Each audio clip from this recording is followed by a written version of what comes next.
I should probably have some music. I should, yeah, I should probably have some music. Yeah, that'd be a good idea. Yeah, yeah, that's probably a good idea. All right, I'm gonna go disappear, and you pretend I'm doing a cool, a nice, pre-stream loading screen.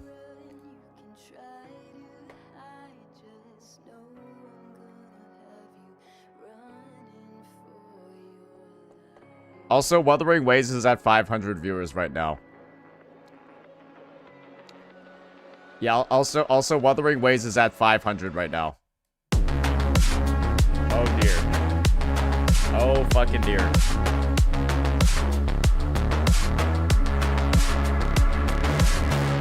I've been waiting a long, long time. Wrote a story that I wish wasn't mine. Fell in love with the battle cry. Got the weight of the whole world in my Hey, at least we're above 1K. It's a long way up and I can't control my own feelings. Come on now, give me one reason why. It's not gonna change before 2.8. Chisa should get people excited. Right?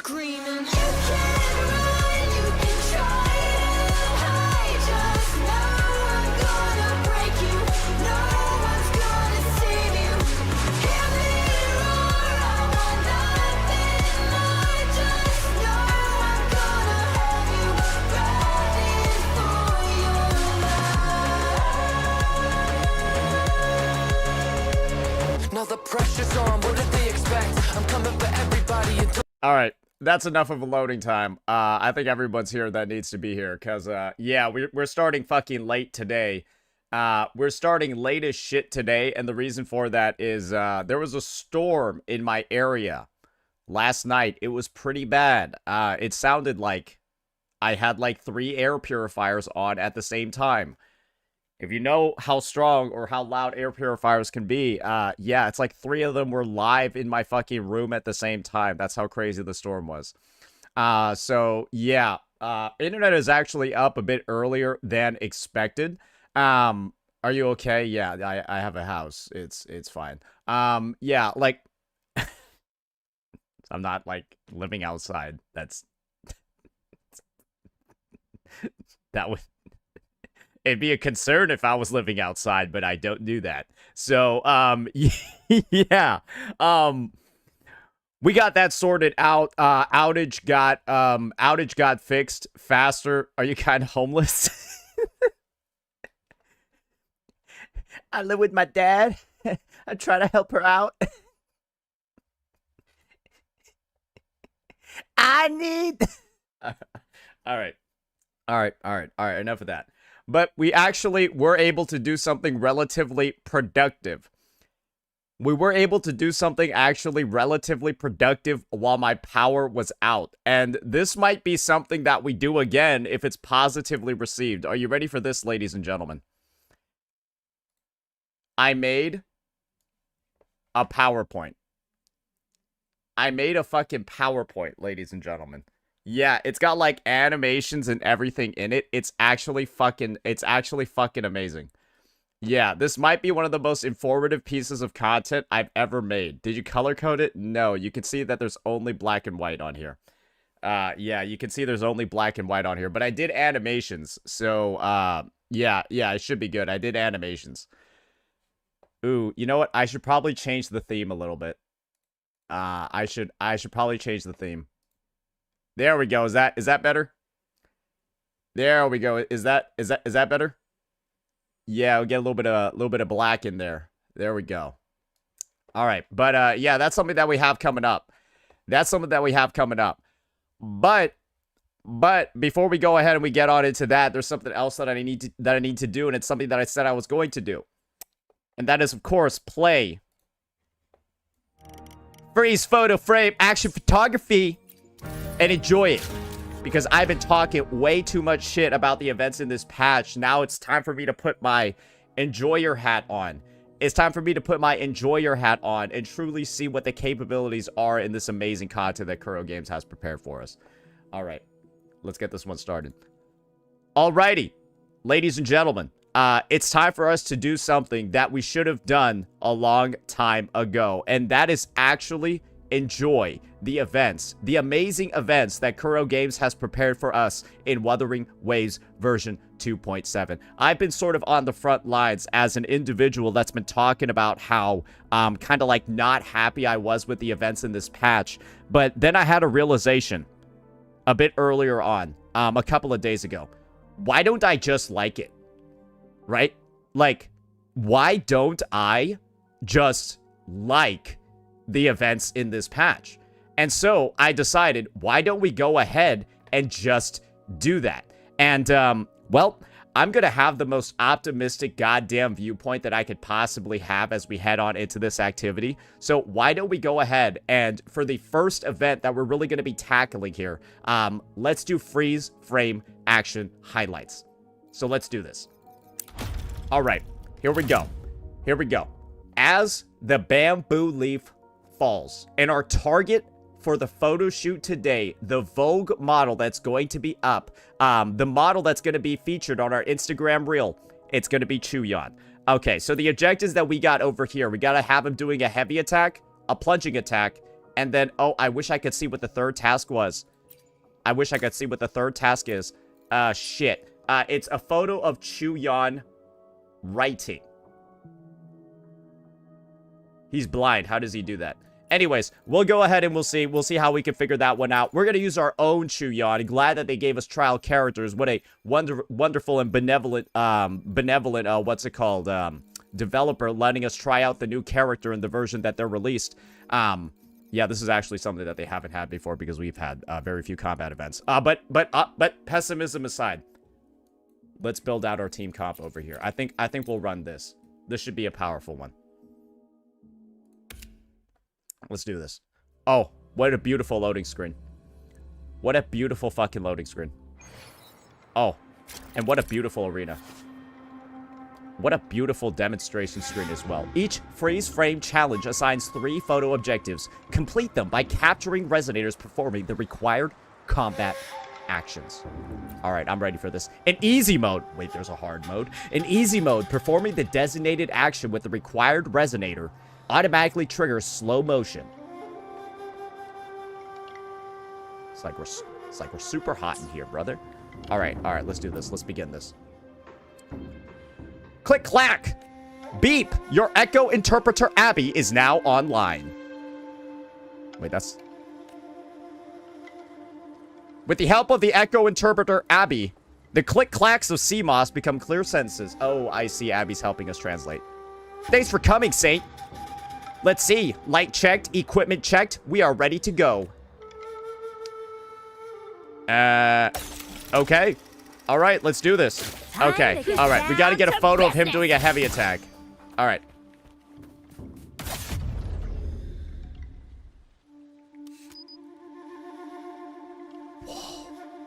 That was really hard.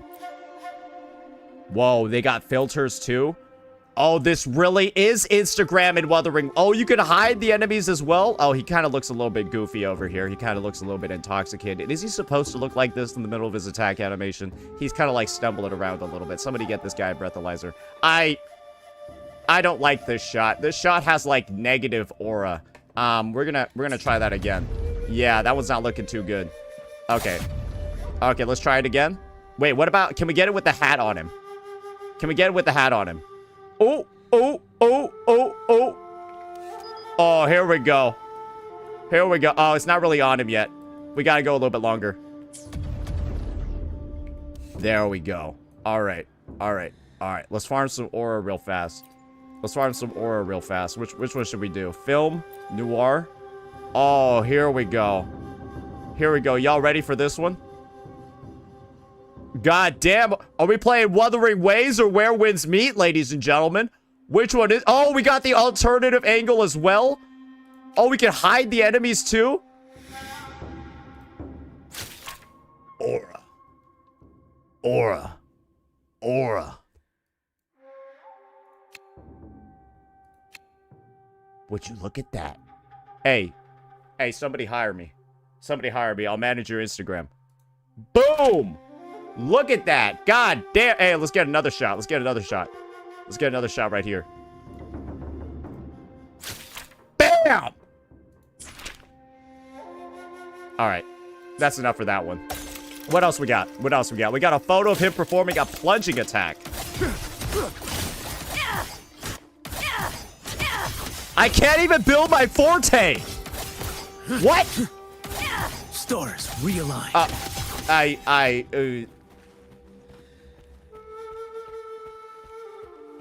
Be positive, be positive, be positive, be positive. I simply wanted to take a screenshot of one of the other animations he has in his kit, but I think it's good that...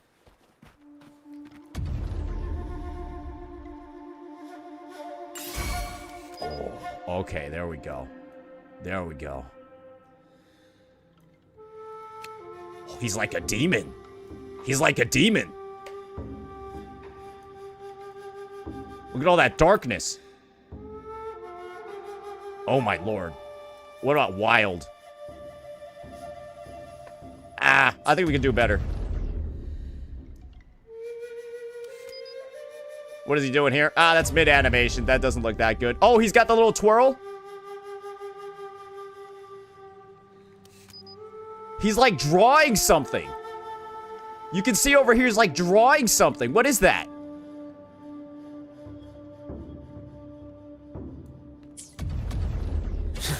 Ah, damn. Okay, okay, we'll try that again.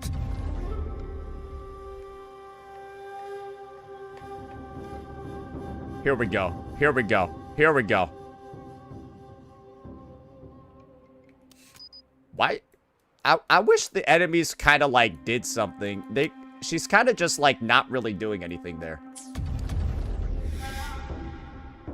Okay, what's the ending frame of this animation? Does he touch it to the ground? Boom. Oh, there we go. Is that still a plunging attack? Is this still a plunging attack, guys? I don't know, but hey, I guess it counts. I guess it counts. Oh man, this is the best event ever, bro. This is the best event ever. Hell yeah. I'm not gonna say that one. It's kind of trash. All right, now we got one of. Okay, 1, 2, 3, 4, and he's gonna right after this. Oh, okay. Here we go. Here we go. This isn't writing though. This is just aura farming. All right. Well, I guess they'll consider this writing.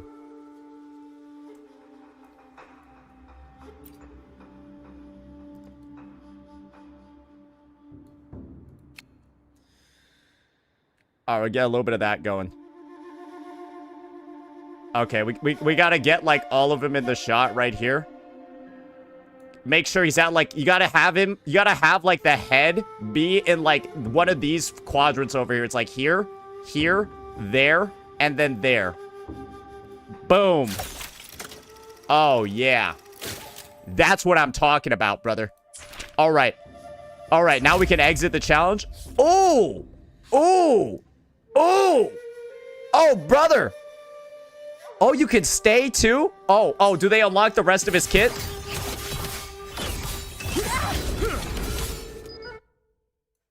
Oh, see, why don't they show us like these parts? Look at him. God damn.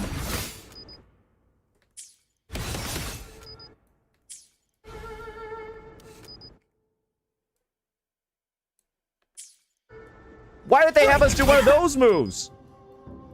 They didn't have us take screenshots of this one? Boo.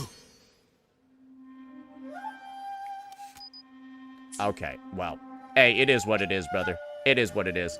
We're done with that. We're done with that. All right, so that was the only character that I kind of gave a shit about. So we might not put in as much effort for the other ones, but who knows? Maybe there will actually be some characters that I really, really, really, you know, might find a new fascination in. Let's, oh, they got, oh, they got a hard mode too. Oh boy, oh boy.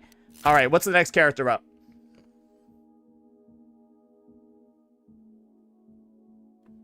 Can I skip this one?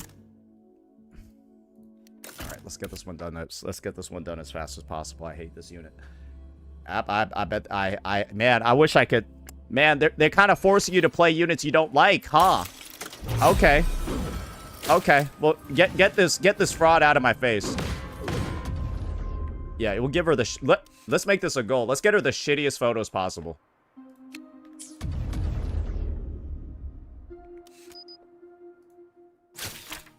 We're gonna give her the shittiest photos possible. Yeah, but yeah, that's not what they intended. We can make it worse. Ah, no, that's kind of a cool animation. That's kind of a cool animation.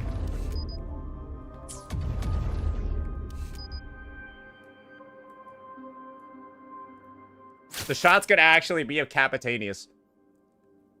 Yeah, it's actually the aura, the echo is actually aura farming here. All right, what's the last one? Plunging attack. All right.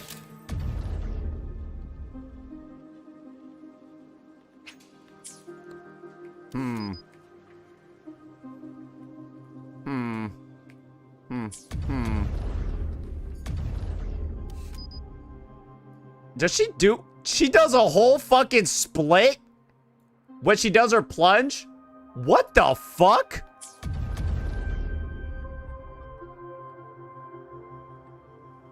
Hey, I'm not gonna lie. That's an impressive gymnastics achievement. So we'll take a photo of that for praise. God damn. God damn. She's jumping like 30 feet into the air, bro. Hey, all right. I think I know what the main focus of this, I think I know what the main focus of this photo event is. It's actually a Gooner event. Yeah, no, this is actually a hidden Gooner event. Now I know why everyone said they actually like this. The playtime in this mode is going to be high because of all the Gooners out there. 1,000,000%. Oh, I already know what people were doing in this one. Yeah, this is the Jancy one. I already know what people were doing in this one. I shall lead the way. Yeah, that's a cop moment from all of you, right? You know what? We're gonna keep this one nice and conservative, okay? Because I already know y'all are a bunch of y'all were a bunch of weirdos in this one. I already know y'all were a bunch of weirdos with this one. All right, let's just get a nice serenic shot of there we go. There we go. Let's get a nice little filter on this. Jancy's getting screwed over by the meta, so we'll try to give her a nice shot. Hey, there we go. There we go. Vivid. Why do these filters all look like shit? Is the lighting in Mount Firmament just ass? I don't think anything would even look good here. It all looks like lifeless and gray. I think this one is just doomed from the start. This one is just doomed from the start, bro. Sacred light. Oh, oh, this one's kind of hard, man.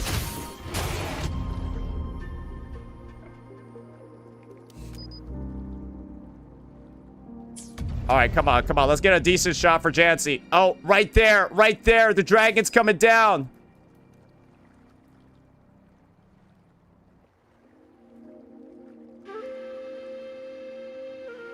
Here we go. Okay, there you go, buddy. There you go, buddy. That's kind of sick. It's not really it's kind of cool. It's all right. It's all right. All right, what's the last one? A heavy attack.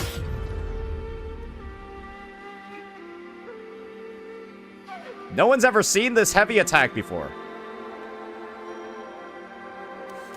No one's ever seen this one before.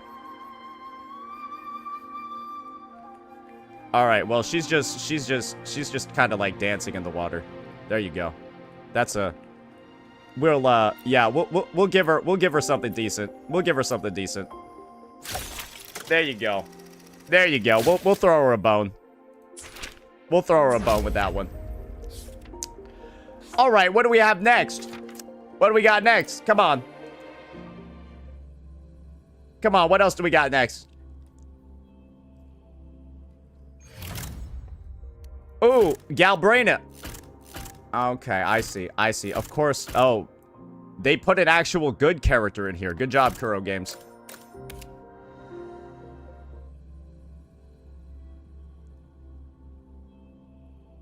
They finally put a good character in there. All right. All right, now we got... Oh, they gave her a little... Oh, they gave her a nice little arena. All right.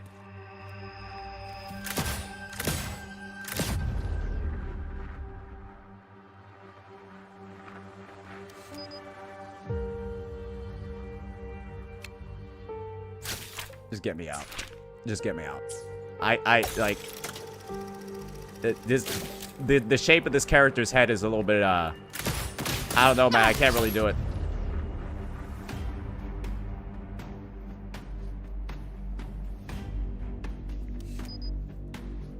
Oh, I know what to do.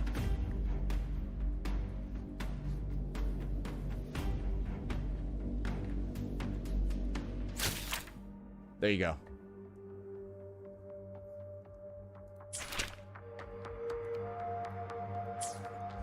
What else? Heavy attack?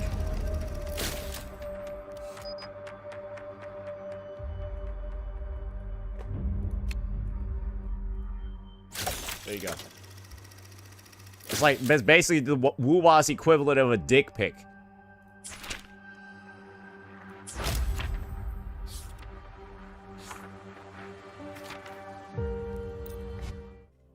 I hope she liked the photos.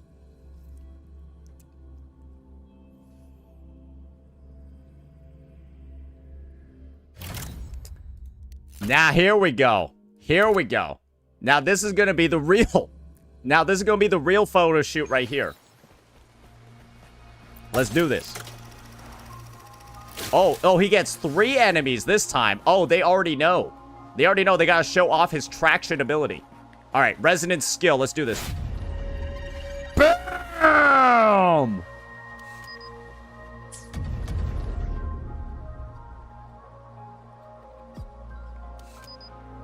He kind of does have a lot of animation, so you kind of gotta you gotta make sure that it's like you gotta make sure it's at like a good point for the shot.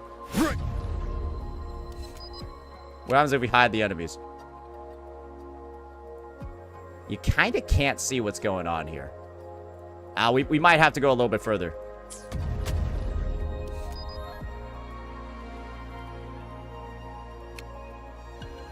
It's kind of fucked up. I can't see his arms. It's a bit fucked up. I literally can't see his arms. He actually looks like it.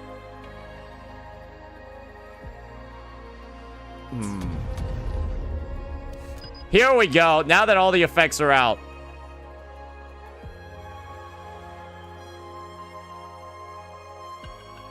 Let's get ready for this shot right here.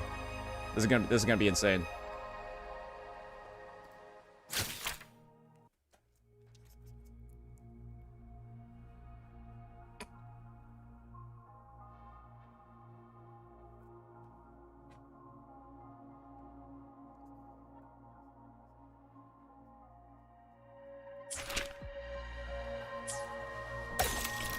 All right, but basic attack stage 5. Bam! Wait, that it's been a while since I've seen this animation.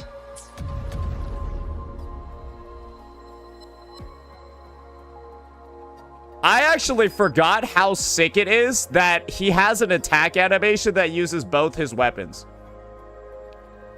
I actually forgot how sick it is that he had an animation that uses both his weapons.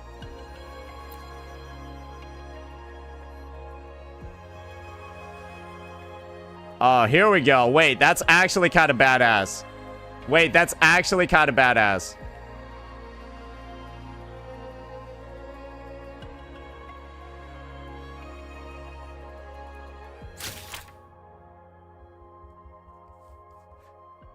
God damn. God damn. If only that move did damage. If only this attack did damage. All right, what's the next one? What's the next one? Performing a plunging attack.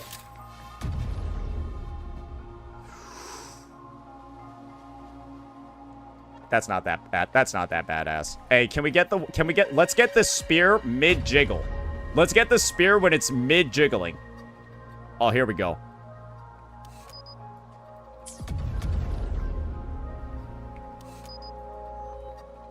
His hair clips with it? Oh, that's a little bit disappointing, Kuro Games. That's a little bit disappointing. Perform the basic after a plunge. Oh, here we go.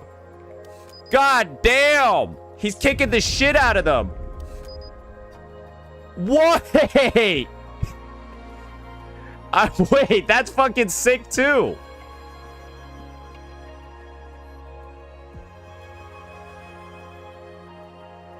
God damn. Wait, he's got low-key some of the best, like, enemy hit animations. What the fuck? It's unfortunate you never used that part of his kit. Holy.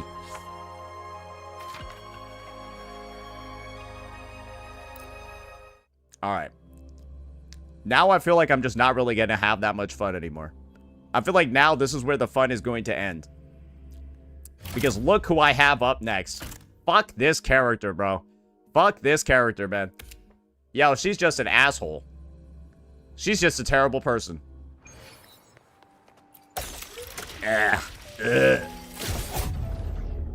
Before we basic attack stage 2. Oh, okay. I bet everyone was like, so cute. Look, they're dancing.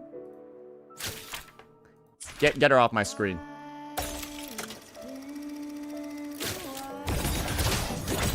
Photo.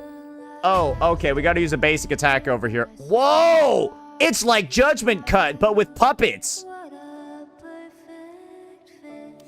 How poetic. How poetic. I shall save you, my lady.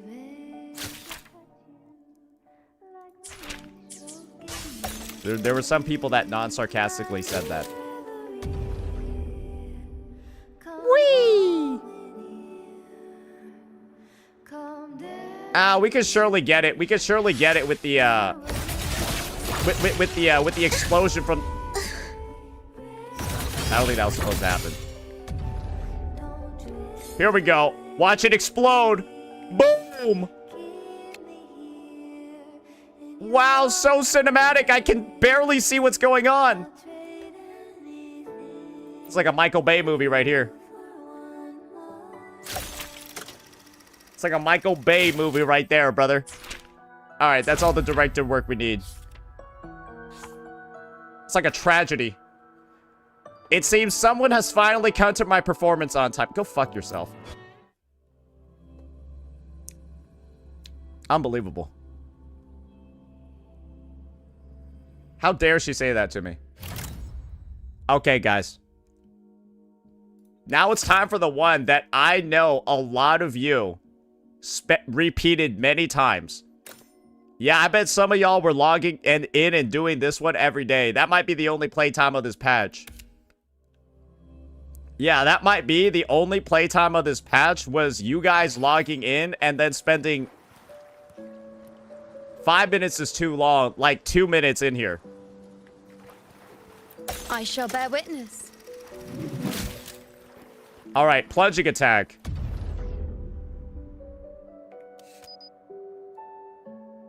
I feel like whatever I do, I feel like there's just, you can't even like complete this event without being a gooter. 1,000,000%. It's like, yeah, everyone's like, turn around. I'm just like, well, I mean, that's the character, bro. Hey, that's the character, bro. What? Oh, oh. Oh, okay. Wait, that's a... She summons a sword, bro. Should we get... Is that really just the animation? I thought her leg would, like, look a little bit different when it's coming down, but hey, it is what it is.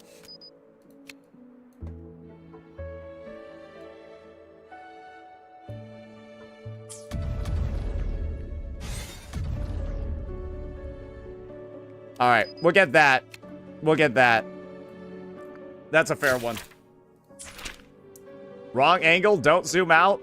No, I'll zoom out, bro. All right, what's the next one? Basic attack, stage 3. Oh, yeah, I already know what y'all were doing in here. I already know what y'all were doing in here. Yeah, that's yep, that's definitely one that they wanted to show off. You have like this shot over here. Yep, that's one right there. I think this is the one I'm gonna go for though.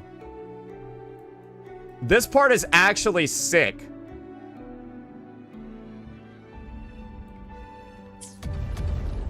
Let's see the attack.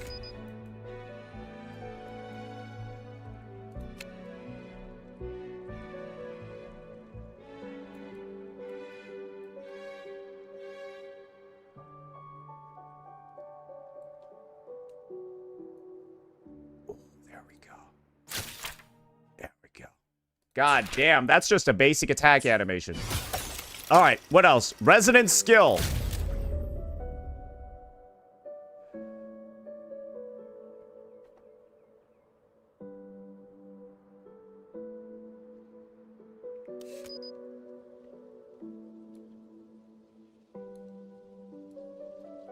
Bro, she got like that smirk on her face. She got like a smirk on her face when doing that.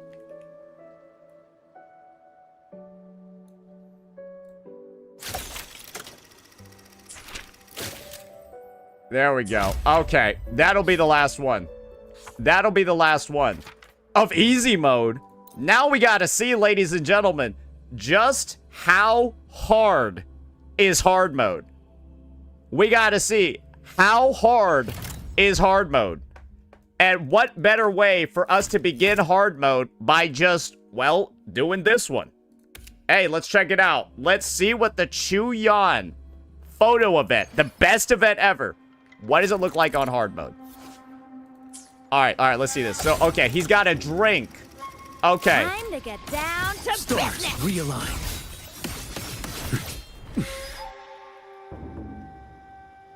Brother is a smooth criminal. Oh, he's hitting the dab. Wait, he's hitting the dab. Wait. Okay, let me get him hitting the dab. Here we go. Does that count? What?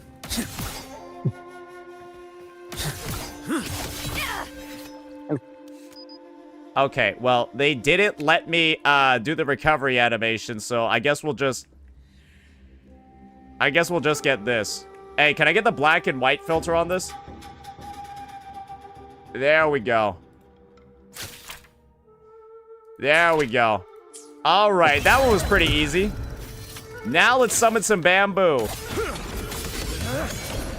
Like bamboo.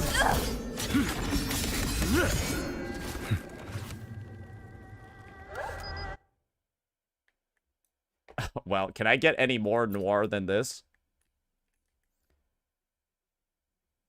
Oh, now that is a shot right there. Oh, now that is a shot right there. Now that is some aura farm. Hey, we kind of got to make him stand out a little bit more though. He's already gray because he's like in his forte. There we go. All right. Hey, all right. That's a good one. And now wearing his bamboo hat. Let's get the alternative angle then. Let's get the alternative angle then. Hey, it counts as both. Hey, it counts as both. Vanish.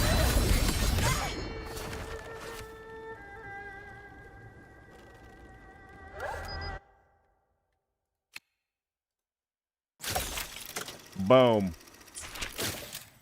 Hey, that's hard mode. I'm gonna be honest, bro. Hard mode is kind of easy. This entire event is a little bit easy. In fact, it's so easy that the enemies don't even appear to be fighting back. But that's incredible design from Kuro Games. That's impeccable design from Kuro Games, because clearly the focus of this event, like I've said before, it's not actually fight enemies, but it's to play Instagram within Wuthering Waves. And I'm going to be honest, when it comes to the goal of playing Instagram in Wuthering Waves, I think that this event did it well. And I'm just going to be entirely honest over here, right? Taking off the optimism hat and putting on like the more critical saint, the more normal saint sort of hat. I think that this event would have actually been fine, right?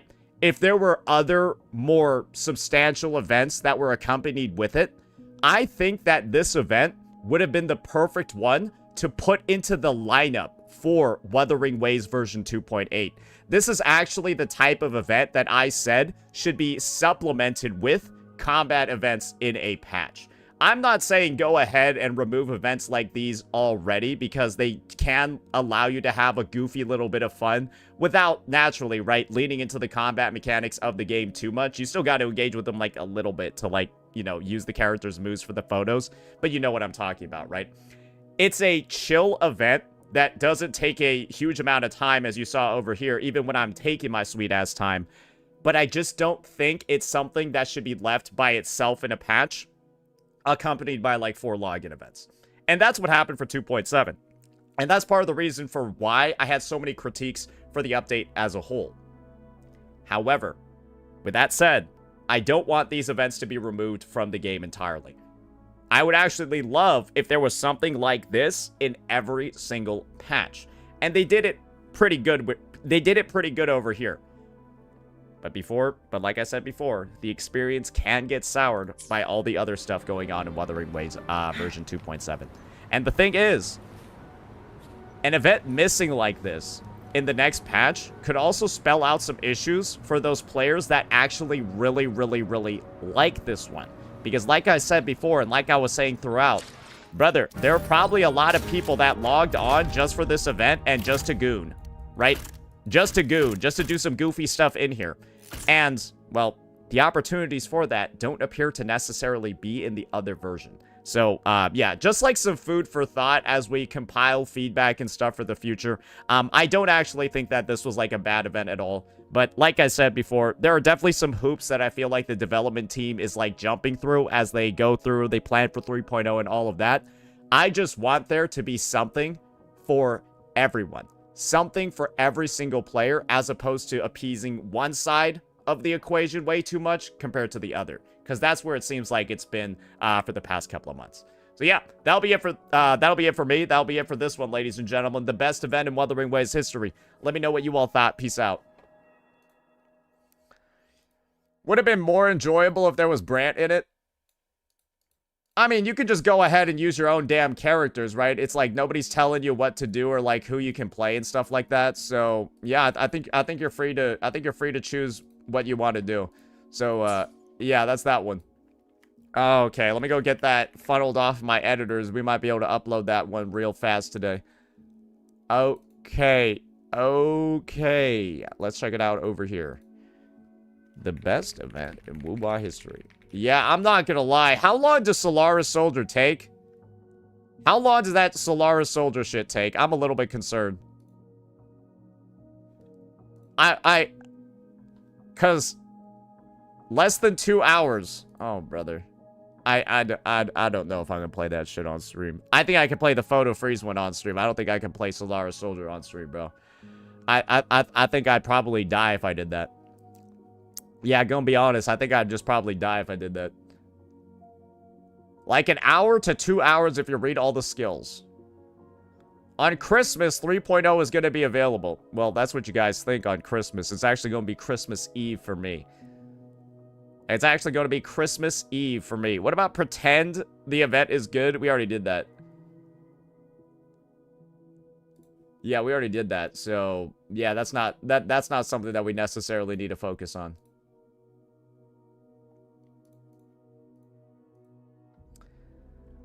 Okay, let me go get that going. The best event in Wuwa history. Woohoo! Alright. Now, and I do believe that Chisa's Spotlight or Showcase should actually be dropping later today. So we should be pretty much set on like on whatever we want to do in the evening. Now we got to go ahead and get ourselves a little bit situated with something else going on, ladies and gentlemen. Gonna do a video on Stranger Things? What the fuck is Stranger Things?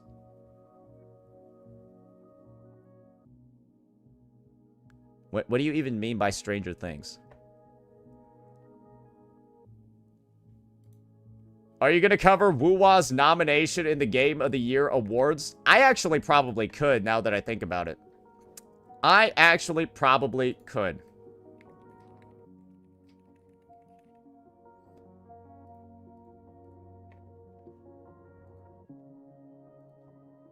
I actually probably could. Yeah, that wouldn't be bad to do.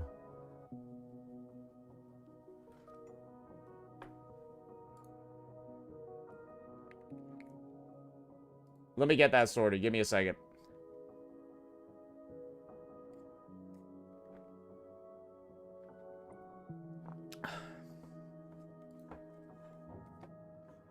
All right, where are the All right, what do the nominees look like? Check out all the Game Awards nominees on Steam. Okay. Alrighty. Okay, that's just a fucking ad. How do you even see this shit? Is it in a video? This shit appears to be in a fucking video. This is for Stranger Things? Oh.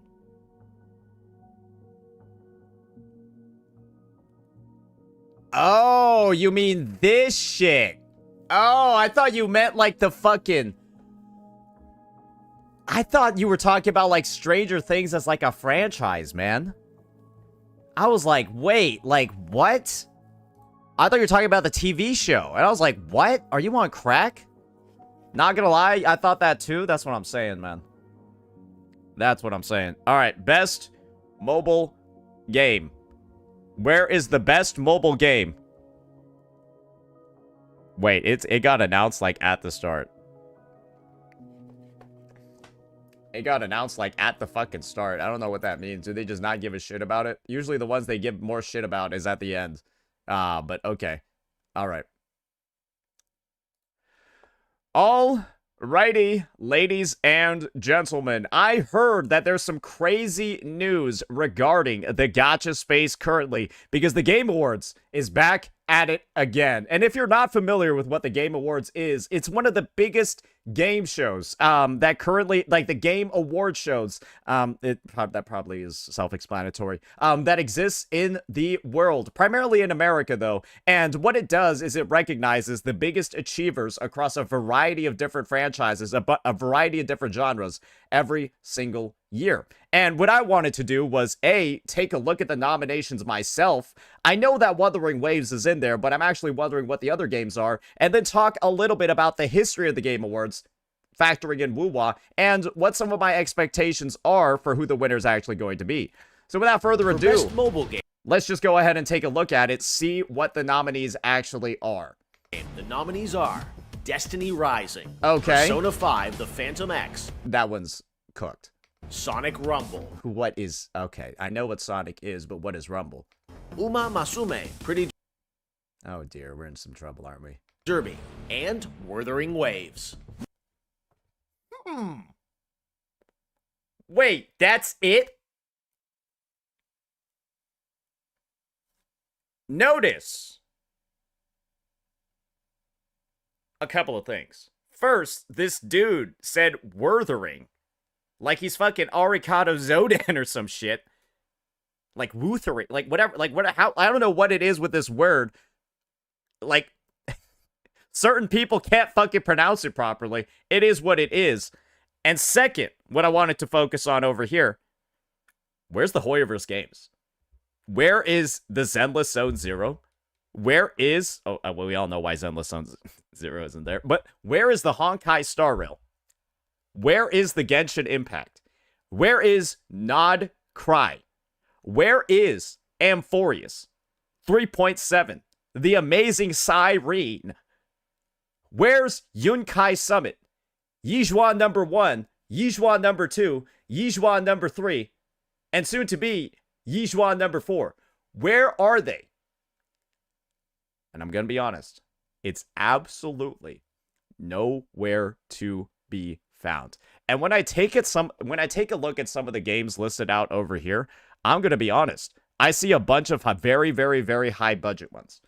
The ones that I'll talk about are, of course, For best mobile game, the nominees are Destiny this is an incredibly high budget game. Yes, this is by Bungie. This is by, this is like a mainstream AAA developer going into mobile games, going into gacha. I'm not surprised that it's on here.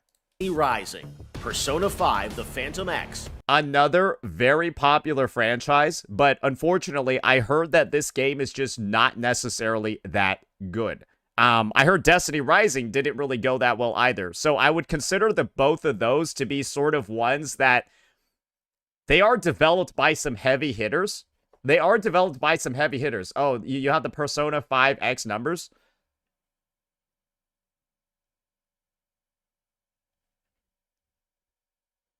Hey, where the charts at? Ooh. Well, I mean, I'm not gonna go ahead and say this is like the worst thing ever. It's not great. It's not great, but it's not like dog shit. Wuthering Waves is only like 5 times this. Yeah, Wuwa's only like 5 times this. So, okay, that might mean something, but it is what it is. It is what it is. But I think most people wouldn't consider those two games to be that much of a, the previous ones over here. They don't really take like that much top of mind.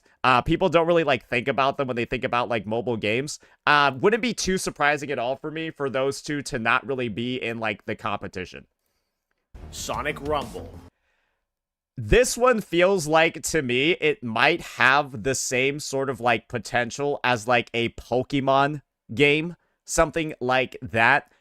Everyone knows about Sonic, right? Sonic could just be one of those games where the brand, the fact that it's like so popular, it has like the nostalgia hit. It's something that's been able to sort of maintain relevancy as the nostalgia people have grown up. I wouldn't be surprised if this is one of the potential winners. It's in my top 3. Well, you already know what's in my top 3 because there are only 5 nominations. Uma Masume, Pretty Derby. This is what I think is actually going to win. And the reason for that is kind of simple. We've seen from the Game Awards that the way that it works is a little bit interesting. Because the prior winner, let me just show you the winner of 2024's Game Awards.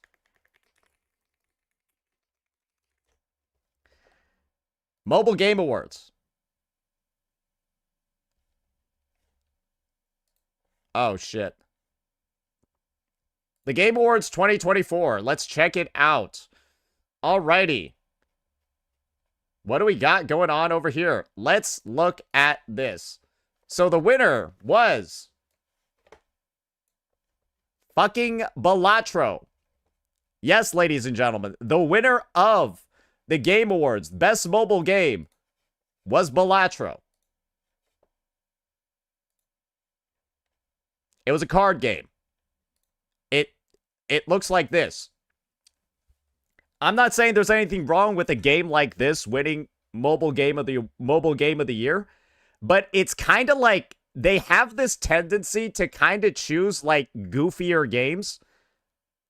They have a tendency to kind of like choose games that are like a little bit more on like the, I don't want to say like not really like what you would think of when you say it's a game, but they kind of have a thing for doing it. All you need to do is look at the actual game of the year for this year. It's Astrobot. Yeah, it's Astrobot. It beat like Black Myth Wukong, Elden Ring, Final Fantasy VII. Yeah, it was fucking Astrobot, bro. So I don't really think it's that surprising for us to see Uma Musume on here. But this is a reality when it comes to Uma Musume, right? It's not really a... I don't really want to say it's a game. I don't want to say it's like not a game, but it's like kind of not really like a, you know, like a game. It's kind of like a, oh, you're like management sim, clicking stuff, and then, well, you just do the race, and then you know whether or not you won, right? It's not really like interactive. There's not really like a lot of like actual gameplay in it. It's like a management sim with like good graphics and like fun characters and stuff like that. So I think that people do play it a lot, but I think a part of the appeal is like the fact that it doesn't have that much gameplay. It is what it is, right? I feel like it's one of those games where like somebody will pick it up because it's a nice little side thing, but then I feel like over time it kind of feels like more of a chore. But hey, right? It's addicting. A lot of people played it. It makes a lot of money. It's very, very popular in a lot of different circles. A lot of people just like have it as like a thing that they do every single day because it's, you know, the process of it is like comfortable. But I'm just gonna be honest, right? When I think about like, damn, like game of the year,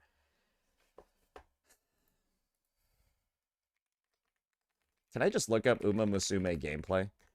I want to look up Uma Musume gameplay, no commentary.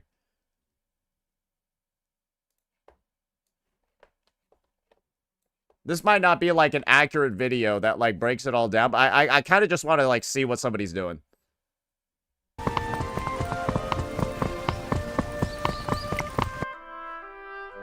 うされたのですか、理事。個性をは。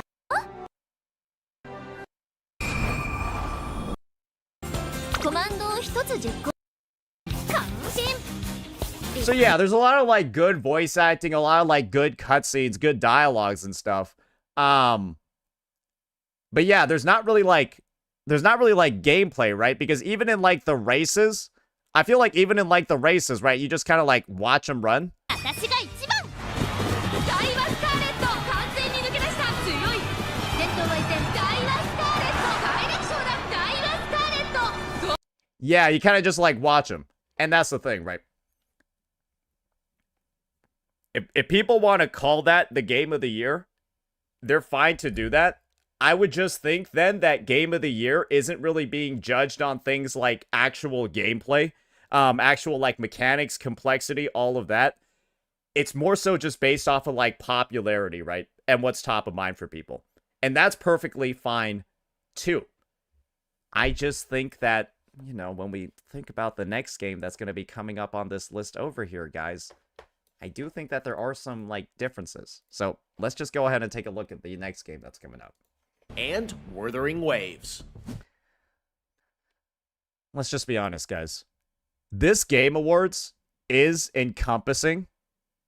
This Game Awards is encompassing every single update after Wuthering Waves 1.4. This is factoring in Wuwa 2.0. This is factoring in Wuwa 2.4.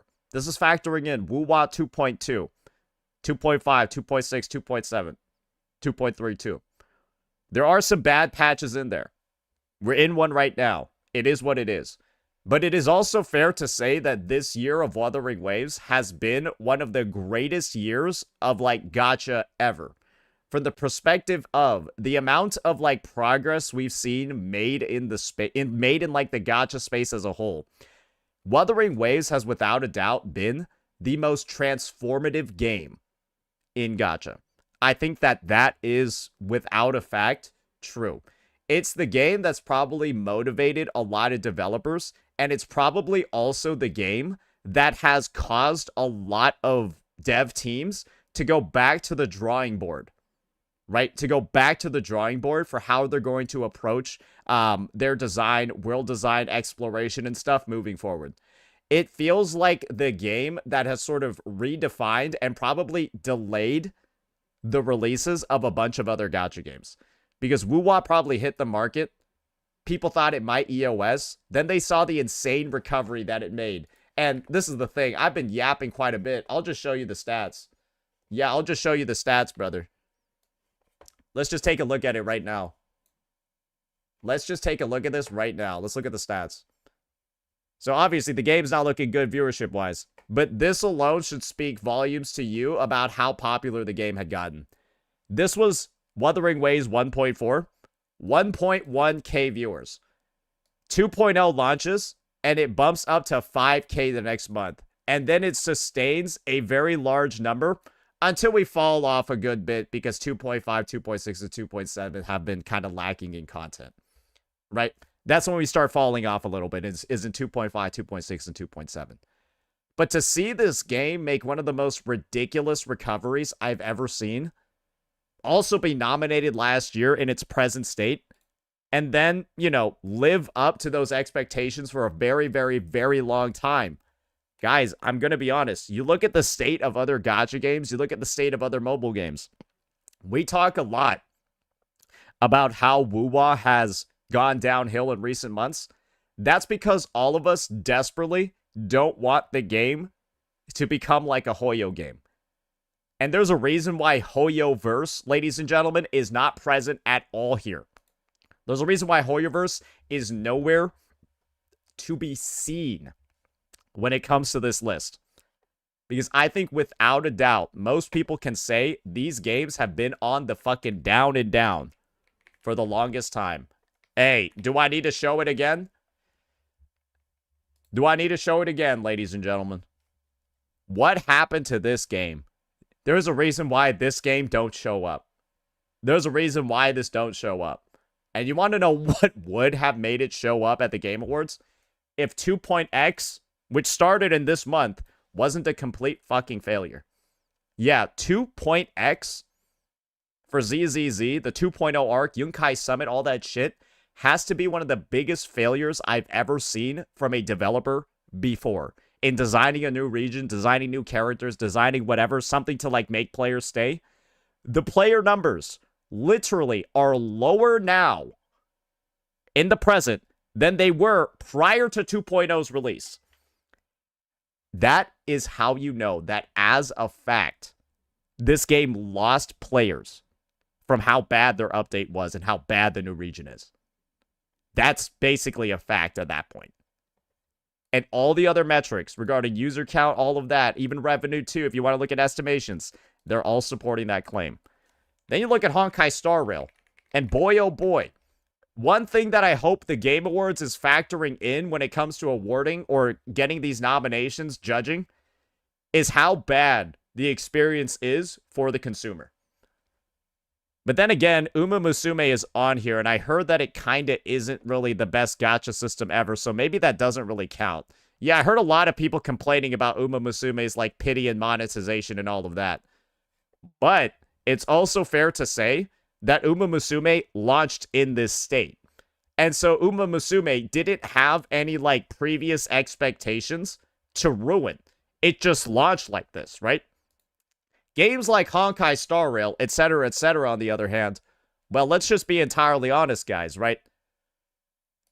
That game also was going down severely until, obviously, Siren Patch started with their $300 spending event, blah, blah, blah, all of that.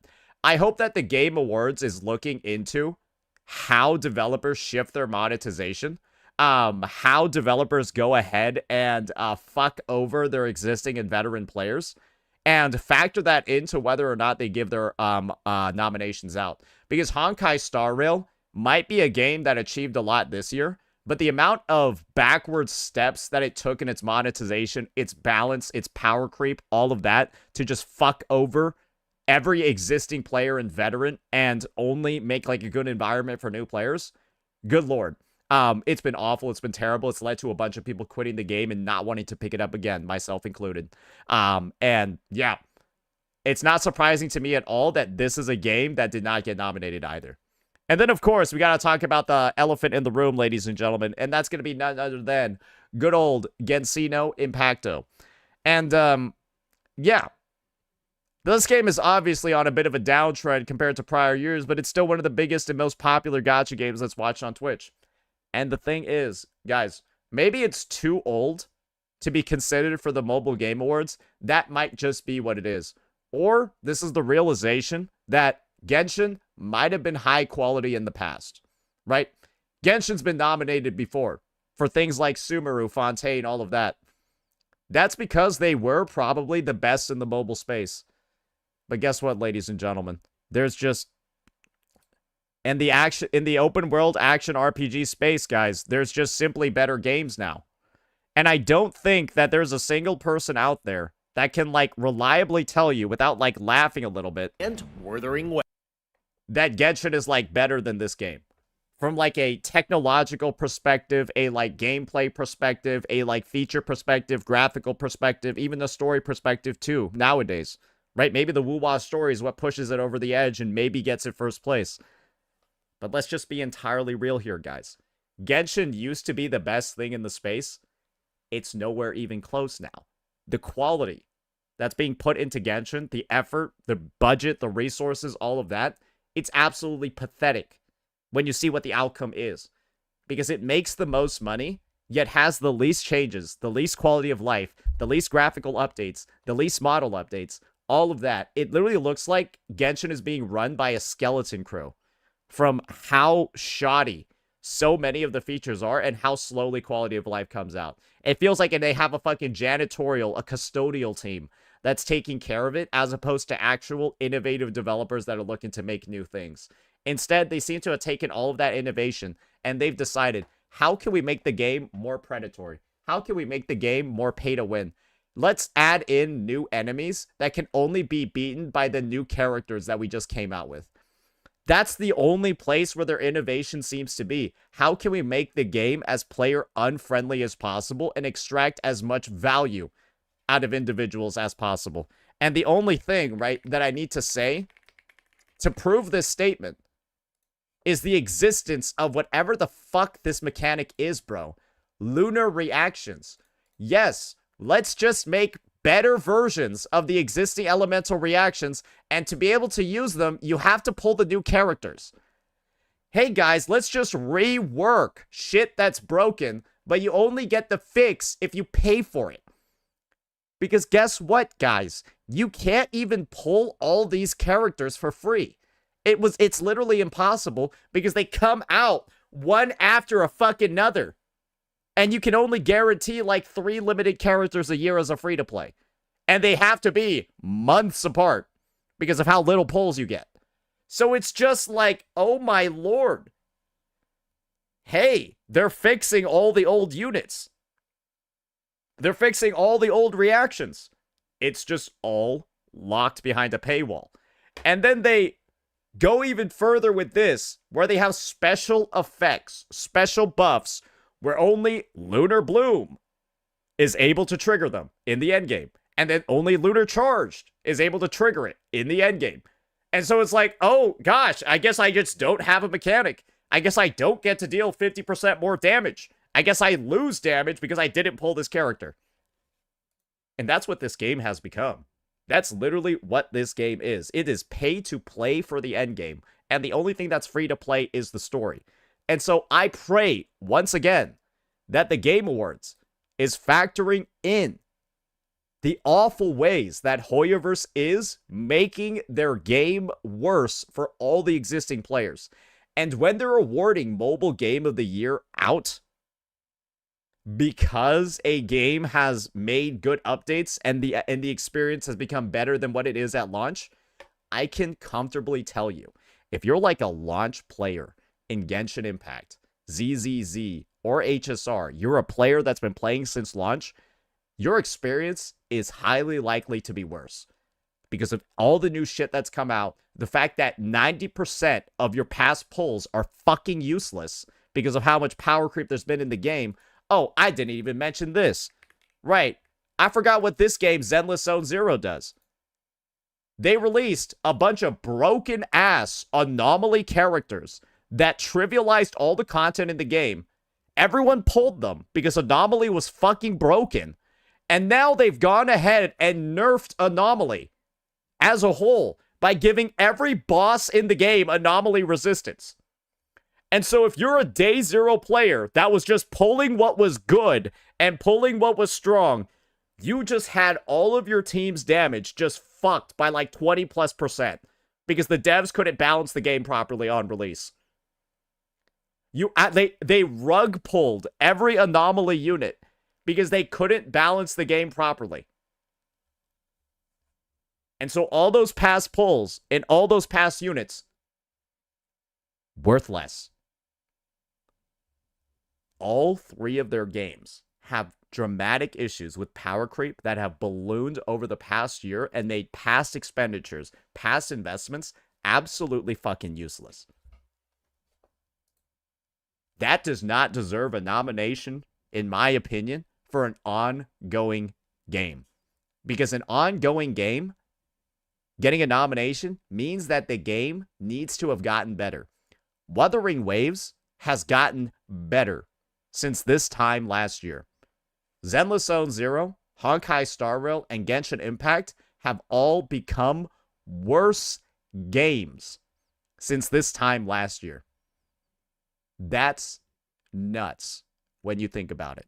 And that's why Hoyoverse ain't going to be here, ladies and gentlemen. And that's why they don't deserve to be here, ladies and gentlemen. And that's why I'm going to be celebrating these awards. What's like a good alcoholic? I don't really do wine. A nice cold beer sometime this week. Because I already know what people are going to be saying. I already know the people that are going to be schizoing out. And it's going to be funny as hell. So, yeah, hopefully I've given all the reason, I've given all the explanation, I've given all the breakdown for why I think that this lineup actually does make a good bit of sense. And I think that Wuthering Waves has a good shot for taking first place if we were to look at it from like a what has the game, like what is this game providing perspective. Because I think there's a lot more to Wuwa and a lot more enjoyment to be had from Wuwa compared to the other games that are listed over here. But I wouldn't be surprised at all if a title like Sonic or Uma Musume took the crown. Because...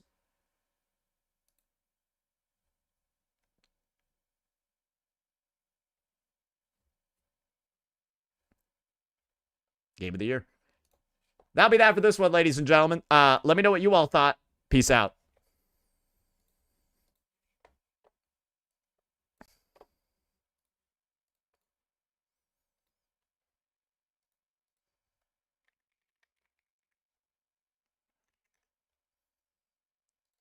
All right, that's Wuwa Game of the Year. Ooh, that's a good one to upload today, actually.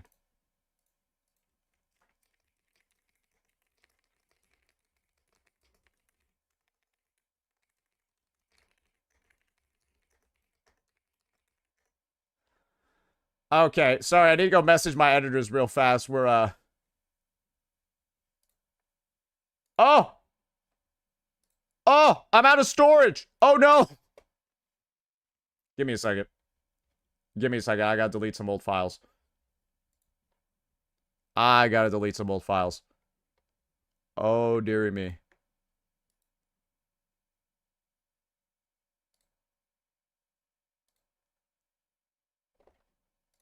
We're gonna be getting into the new Stranger Things event, or the Honami City event next.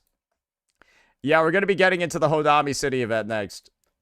Wow, there's actually a decent amount of stuff that came out today. I didn't expect there to be this much stuff coming out today, but I mean, it works out. We're just hitting it rapid fire. Works for me. Works for me. Okay, did that work? Okay, that worked.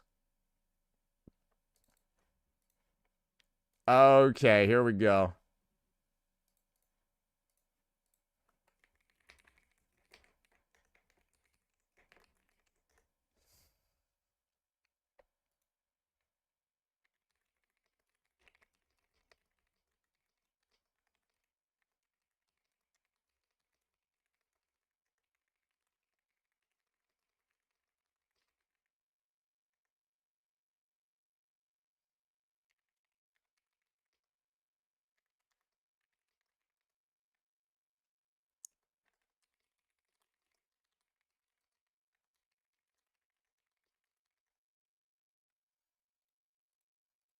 Okay. Cool. What is this link? Wuthering Waves 2.8 live streams saves the game. That's stale, bro. That's like 2 days old. That's stale as shit, bro. All right. What does the new event look like? Let's see over here. Where is it at? Honami City. Stranger Things. Man, that tile really throws me off. Did they actually go into depth of it here? Oh, they do. Okay. Alrighty. Alrighty. Let's take a look at this. Alrighty, ladies and gentlemen. While Wuthering Waves 2.8 might seem a little bit disappointing to some individuals, I'm actually in the boat that the events that are lined up for this update actually look pretty damn fun. And one of the feature events that's here for this update is none other than Stranger Things. That probably threw off a lot of people in the global audience. But yeah, that's literally what this event over here is called. Stranger Things in Honami. And this is the flagship event of the patch. There's a lot of rewards available at a baseline. You can see Astrite times 1200. It lasts for the entire duration of the patch. It's a 5-week patch, by the way. 3.0 should be launching near Christmas. And there's a lot of information that's actually going to be available for us to preview when it comes to how this event is going to work, all of the mechanics that are going to be in there. And what I wanted to do today was actually just go and get right on into it, see what we have in store, and then give my thoughts on how I view the overall design of this experience. Okay? So, okay, we got a little bit of a funky image thing going on, but I think we're ready to go ahead and get right on into it. So let's get started over here. Nice little photo of a female rover and Chisa just, I guess, goofing around in the train with, good old Capybara driving. I don't know how I feel about him being the one in control of the vehicle, but it is what it is. So yeah, we got Stranger Things in Honami, a combat event. And after the end of Hanami's looping crisis, isn't that a spoiler? Okay, I guess we fix whatever's going on in 2.8, and then we have this event available, so great job. I guess we saw. I knew we were gonna solve the problem, but hey, you could have told us in a different way. It is what it is. Namipon from the Shasho Cafe contacts you to request you and Chisa's help in investigating a series of strange occurrences throughout Honami City. So that's kind of like the setting. Some weird stuff is going on, and you are going to be with Chisa Holmes, to go find out whatever the hell it actually is. You're also going to get some supplies to renovate the cafe. So a little bit of like base building and stuff in there. So this is going to be one of those permanent events that we always have in Wuthering Waves, where there are going to be some time limited rewards that's mainly going to consist of like Astrite and upgrade materials. And then they'll have some permanent stuff that still stays there afterwards. So you can think about it this way. It's basically going to show up in this tab when the event is over, and you can see there are like some familiar events over here like Phantasma Dreamland and stuff like that. Other permanent events. But the thing is that I think this is actually going to be a lot more similar to Banner Never Falls, which was a combat event where we went around the city. We're just going to be doing, hopefully, something similar to that in Honami City. And you can see over here, as long as we don't have like that weird like leisure event label, I think we're looking pretty good. All right. Now we've got some of those administrative things out of the way. Let's go ahead and keep on reading. You're only going to need to be Union level 14. I don't even know what this is. I assume that this is one of the pretty early on quests in the game. So, yeah, hopefully you'll have that one done. Hopefully you have the Chapter 2 Oh, wait a second. Oh, wait a second. No, this might be... Hold up. Hold up. This is the second quest in 2.8. So you will have to complete all of 2.8's main story, I do believe, to access this event. Never mind. Yeah, I thought this was like Chapter 2 in the game, but that wouldn't really make that much sense, would it? So this event is going to be story locked. And there's going to be a lot of story to get through to reach it. Like, you're going to have to do all of the Renacida arc. All of the entire Renacida arc to do this. That's going to be a little bit rough for some players. Yeah, I think that Kuro should maybe look into this a little bit. Basically, if you're a player and let's just say you started in this patch, you will essentially have to play through the entire story in a 5-week patch cycle, and then also complete this event on top of it to get all the time limited rewards. So everyone's saying it's permanent. Great. I love that it's permanent, right? You'll be able to access it whenever you want. You want to know what's not going to be permanent?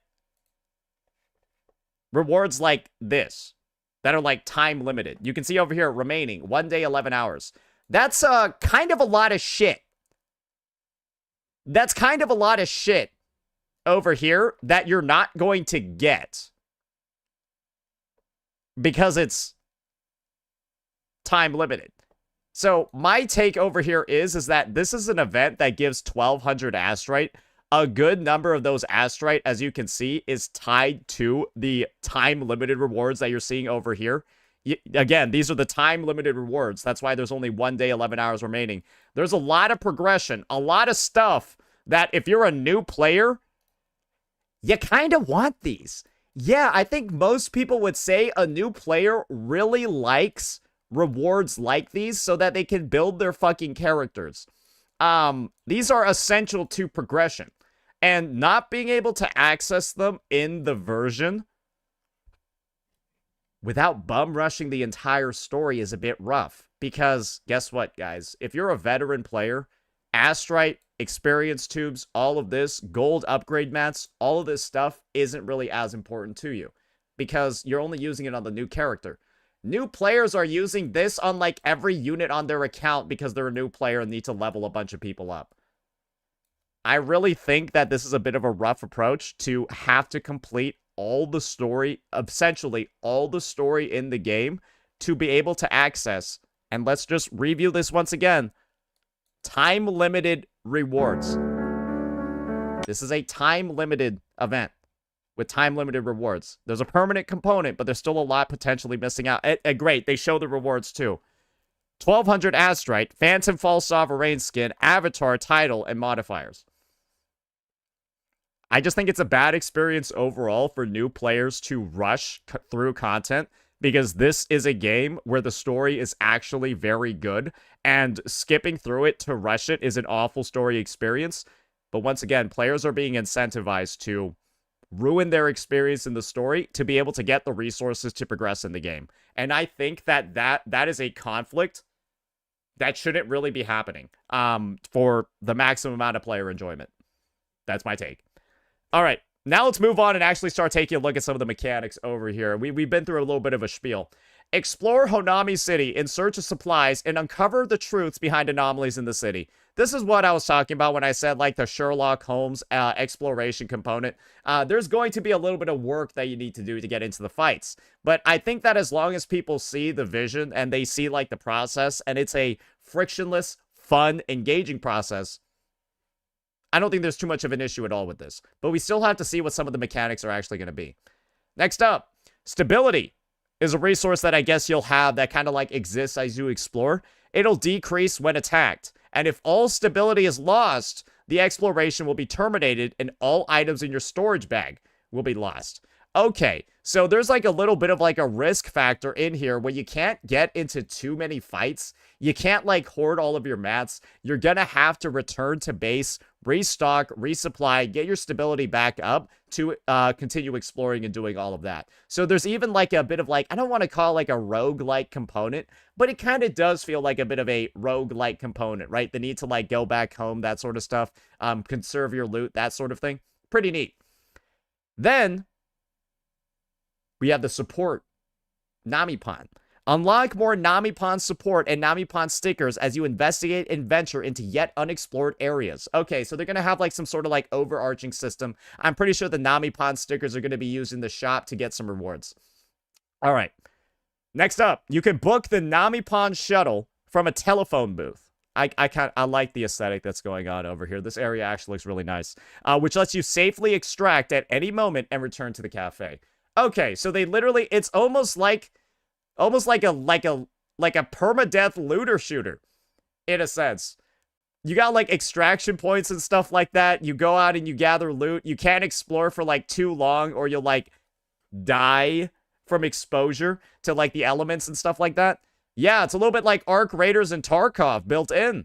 Hopefully, once again, I just hope that when it comes to the actual implementation, the restrictions, the need to extract, the need to like manage loot, do all of that stuff feels fun as opposed to a nuisance or a chore.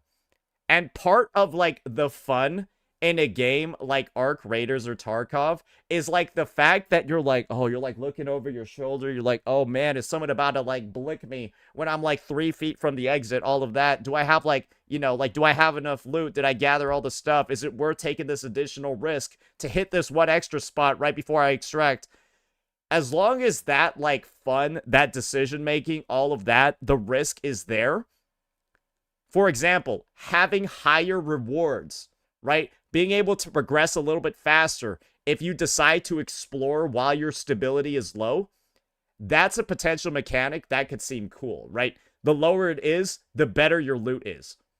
So you gotta like balance whether or not, oh, am I gonna risk losing all of it, or am I gonna go for the gold, do a little bit of that extra stuff, and then you're gonna be like overjoyed, right? You're gonna be overjoyed to see one of these after you decide to like take on the risk and you're successful. If they have dynamics like that built into this experience, that's gonna elevate this to the next level. And I don't see why they would add this sort of like extraction mechanic if that risk wasn't going to be there. So, hopes are very high for how this works. All right, now let's take a look at the Nami Pawn A, the overarching upgrade system you're going to have to, well, probably make your exploration, make your investigation, and make your character stronger. Okay, Nami Pawn stickers can be obtained by eliminating tacit discords, breaking destructible objects, or opening supply chests. And stickers come in different types, which offer different enhancements and base stats. Okay, so you got a bit of like an alternative gearing system. I like this. This actually reminds me of what we had during the cubic and cubic combat event. I actually like this. I know there's some people that are like, oh my gosh, it was in the 2.3 anniversary, so it had to be the worst event ever because it was in 2.3. There are some people that are still like that, right? I think this event was actually very fun. It had progression, it had upgrades. I like customizing my cubes. I ended up with like a crazy Cartithia cube that was like shooting swords for like 30 seconds. It was fucking sick, right? And that game mode actually had a full progression system over here, right? Where you're going in, you got like all these cubes, you got like all these crazy unique power-ups that do all these ridiculous fucking, it's still here. It was still fun.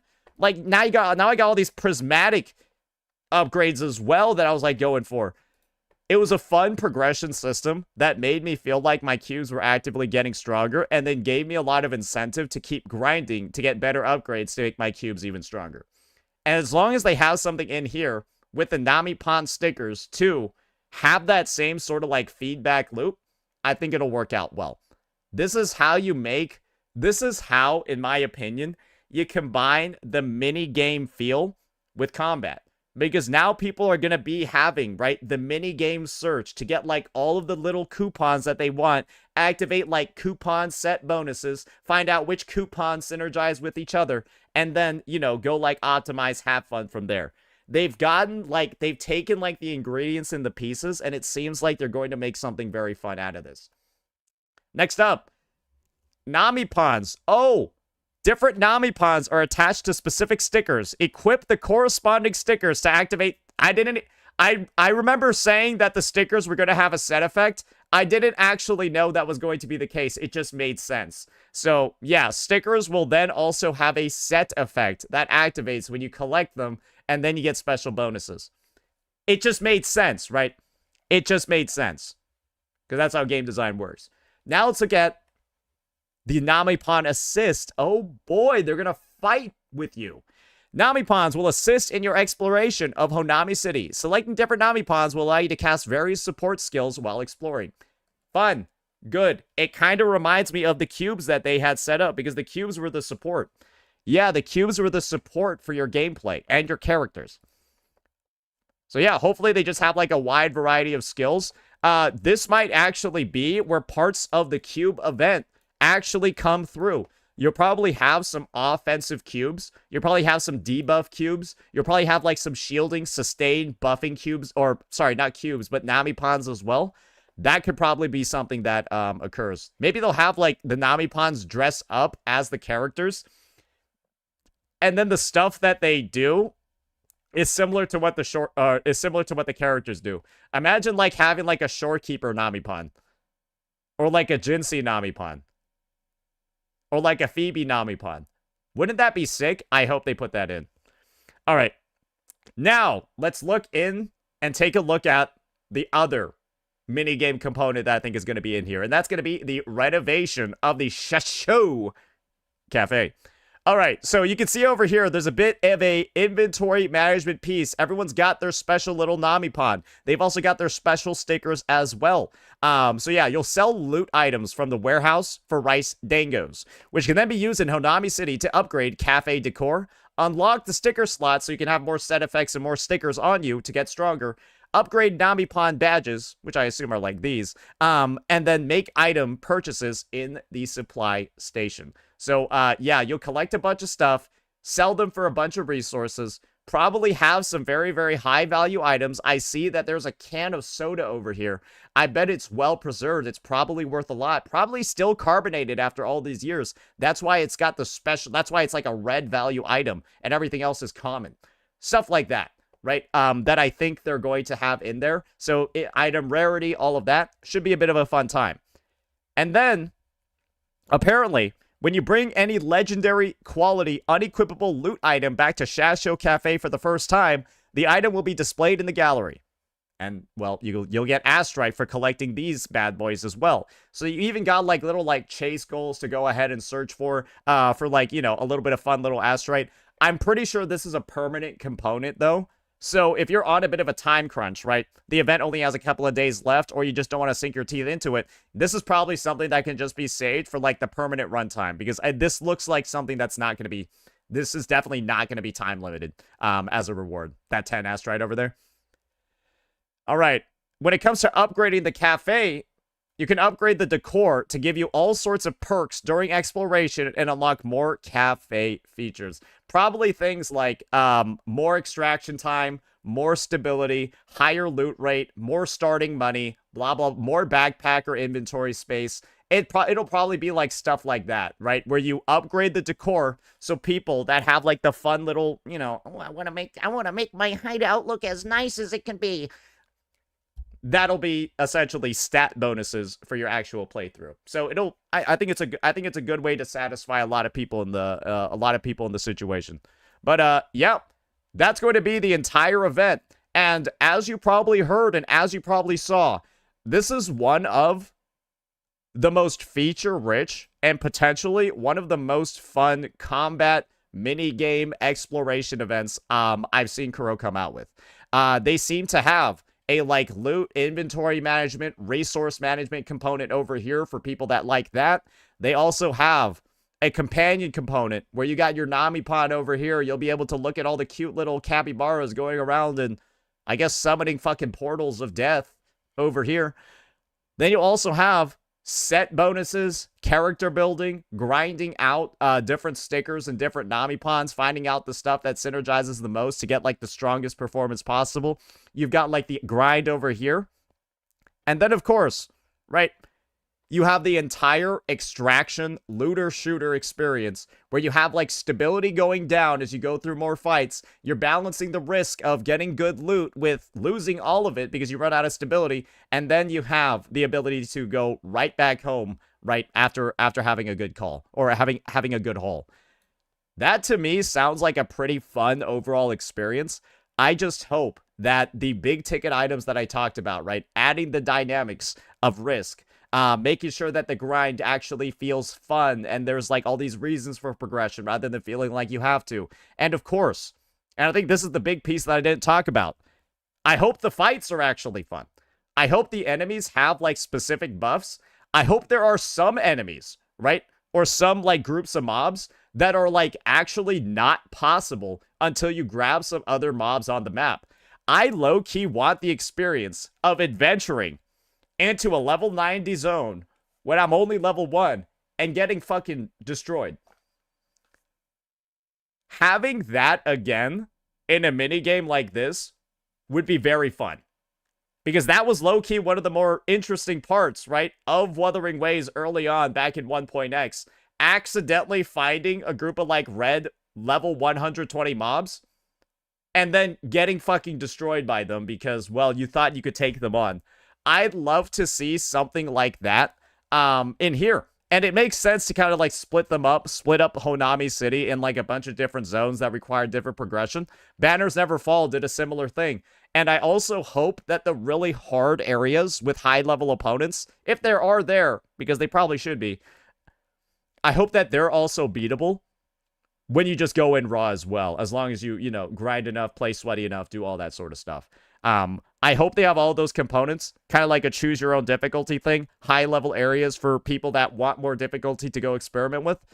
And I think it should be an overall great experience because they did something like that similarly in Banners Never Fall, But Banners Never Fall was purely combat. This looks like a combo of Banners Never Fall with like the cube event, the fishing event, a bunch of other things. And this could potentially actually be the best event that Wuthering Waves has ever had. That's what I'm going to say. It seems like it's combining a bunch of great elements together from well-received events, well-received features, and seems to be, hopefully,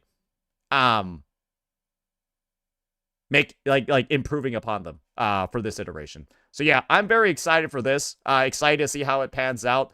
It is, again, the only real issue that I have with this event is the fact that its initiation requirements, being able to start it, that's a little bit rough. I really think it's really rough to require a new player to play through the entire story of the game. Maybe they skip 1.0, right? But they still got to play a bit of 1.0. I think there needs to be some type of quick access feature. I think there needs to be some sort of quick access feature, because this is the thing. Either you spoil part of the story and let them do quick access, or they have to literally skip the entire story or cram in 20 plus hours of story into their playtime this month. I think it's low-key better to just have minor spoilers given to them and then they experience the story at their own pace, versus how much of a 20-hour story are you reasonably even going to like understand or take value in when you consume all of it that quickly? You probably won't get a lot of value up from it afterwards. So I do think that they figure something like this out. I think it just needs to be quick access, and they need to like bite the bullet when it comes to, okay, potentially spoiling a small part, okay, maybe a large part, but like a part of the story for a newer player. Because losing out on all these rewards, losing out on all this progression, that's worse. Most people would say this is probably, they'd be okay with a minor spoiler and be able to get all of these. I think most people would, most gacha gamers would be like okay with that. But that's just me. So yeah, that'll be it for this one, ladies and gentlemen. That'll be it for this coverage. Very excited for this event, but it does have a pretty nasty catch. But yeah, Stranger Things in Honami is looking pretty damn good. So we'll see how it goes. Let me know what you all thought. Peace out. Damn, we got 3 videos done already. 1 hour and 30 minutes. 3 fucking vids. That's crazy. I mean, we have to do a shorter day today anyways, just because I got fucked by Comcast. But it is what it is. Okay, that's pretty neat. That's pretty cool. So we got that done. Okay, Stranger Things is crazy.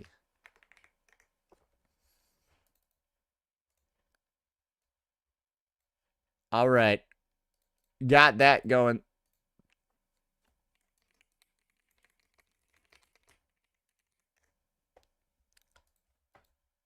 Very impressive. Nowhere wins me today. Maybe a little bit.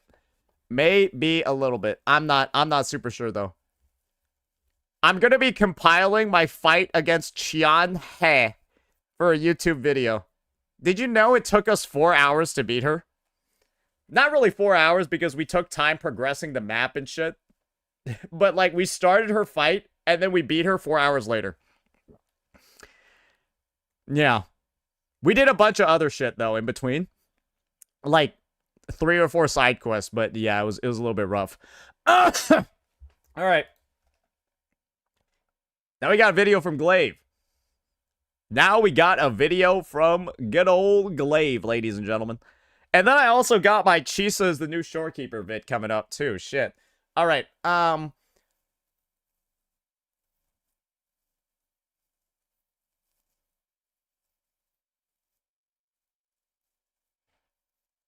It's a controversial vid. I encourage you to cover it. Yeah, let's start with this one then. Alrighty, ladies and gentlemen. It appears that Glaive Kyo is back at it again with another video on Wuthering Waves. And this time, the video isn't necessarily on glazing Wuthering Waves or talking about some of its small issues. It's actually talking about how Wuthering Waves 2.8, when quality of life updates aren't enough. because I think that there's been a common thing said by a lot of content creators, not actually a lot, but there's been some things said by some content creators that are rubbing a lot of individuals in the Wuthering Waves space the wrong way. And I've actually got probably the perfect example of one of the clips or one of the statements that I'm probably going to see in this video that kind of encapsulates what this title means. So you're going to see a familiar face on the screen. Keep in mind this title. When quality of life updates aren't enough, people are basically saying the patch is mid. And, well, let's just hear this dialogue over here. So I'm gonna be real, guys. Look, it's what everyone was saying. Boring patch. It's what everyone was saying. Boring patch. I try to do my best with the volume, but yeah, that's, you know, what else can you really expect from the 7 out of 10, man? Another solid 7 out of 10. And a lot of people have been kind of like going around the space saying, oh, the EN community, Global's doom posting the latest update. I kind of really only think it's like this guy that said anything overtly negative. And to defend myself, right? Because some people might be saying, oh, Saint, I took a look at your channel, buddy boy. I took a look at your resume. I saw some of the stuff that you were talking about before. And, well, didn't you say there was something wrong with Wuthering Waves 2.8 in this video over here? My honest thoughts? Let me tell you what I said in that video. I think 2.8 looks like a great patch. I just think that they could have had everything for everybody, right? They could have had everything, or they could have had something for everybody. And one of the main things that I talked about in that update was simply the fact that this is like a casual, goofy, fun photo event. I think 2.8 could have had a fun, casual event as well on top of the 2 combat events. That's basically it. Have a task, have an activity, have something that appeals to as much of the population as possible in every single patch. And that's basically it. That's my take. That's been my take. But apparently, there seems to be a lot of discussion going on that's getting into doom posting. So why don't we go ahead, see what Glaive Keo has to say regarding this matter, and get right on into this one.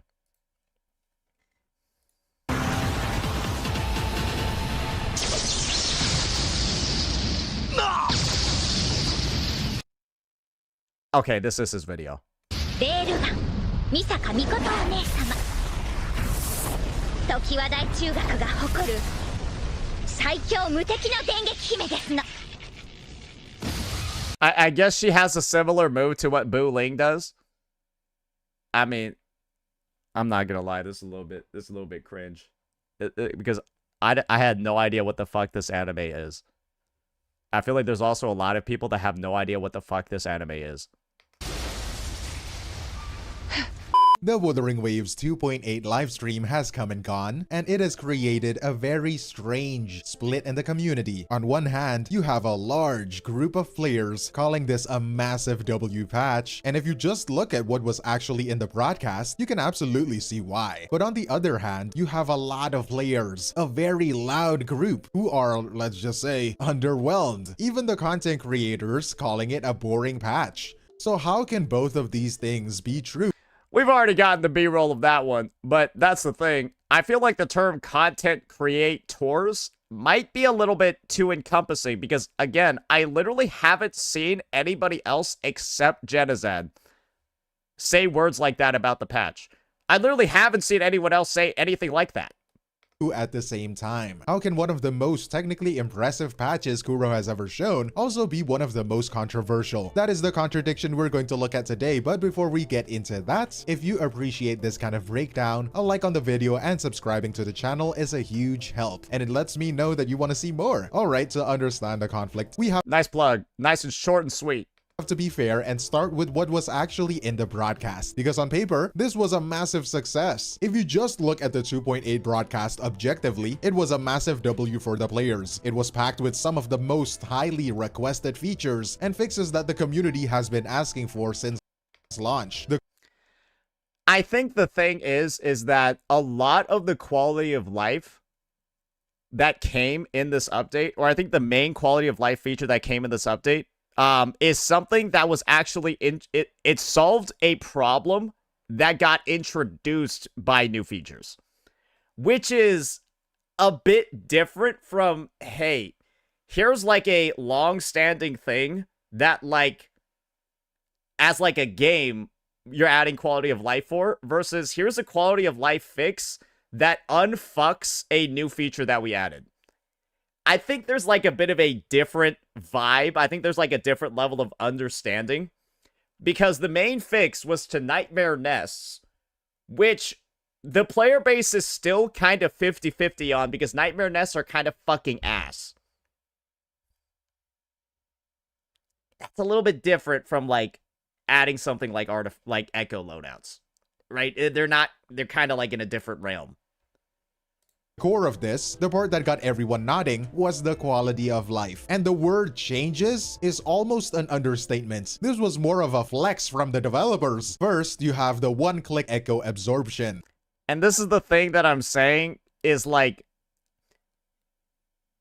this is something that I can comfortably say should have just been there when Nightmare Nest released.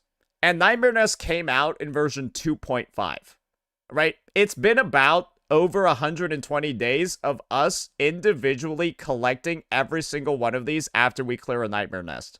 You're literally sitting there spending like 30 to 45 seconds pressing F and watching an animation. And then you multiply that time spent by every single Nightmare Nest, assuming that you're farming them. And it's kind of just like it makes you wonder, like, damn, it kind of took a long time for something like this to come out.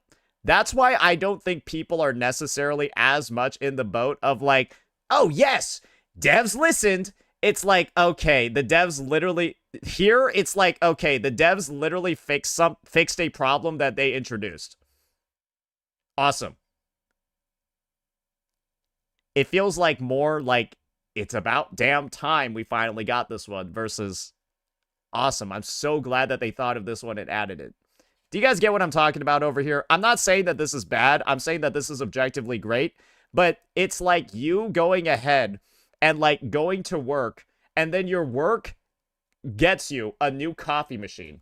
But that coffee machine spits out a shot of boiling water right at your throat every single time you use it.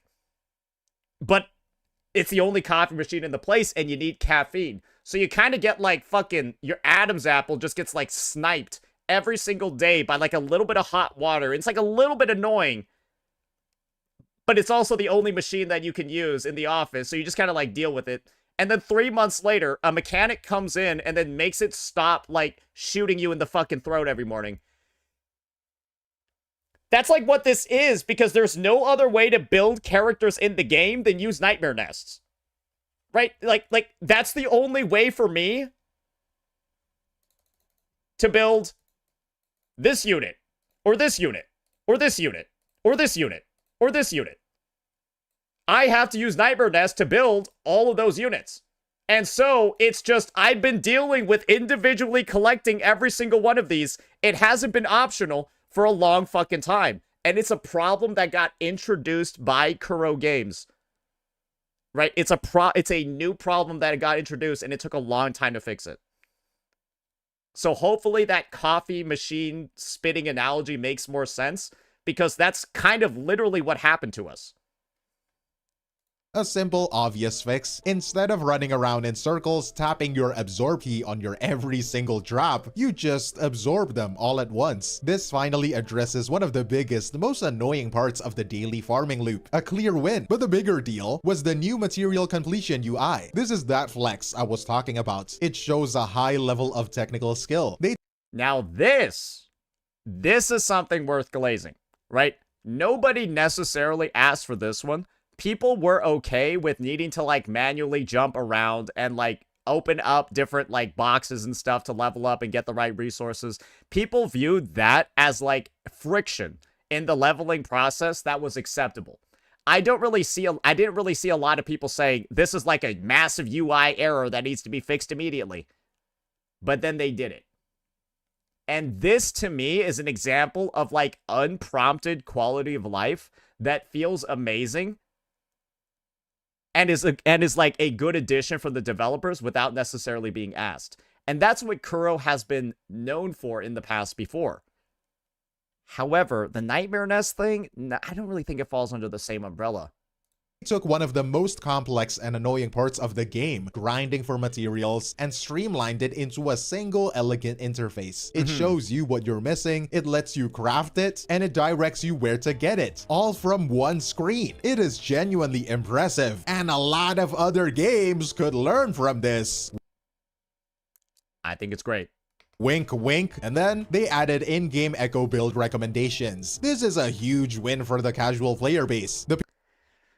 These are going to be a little bit suspect, but I guess it's good for people that are never going to look up guides, that are never going to, because that's what this is for, right? This is for people that are never going to look outside of the game for any supplemental resources to better educate themselves on how to play.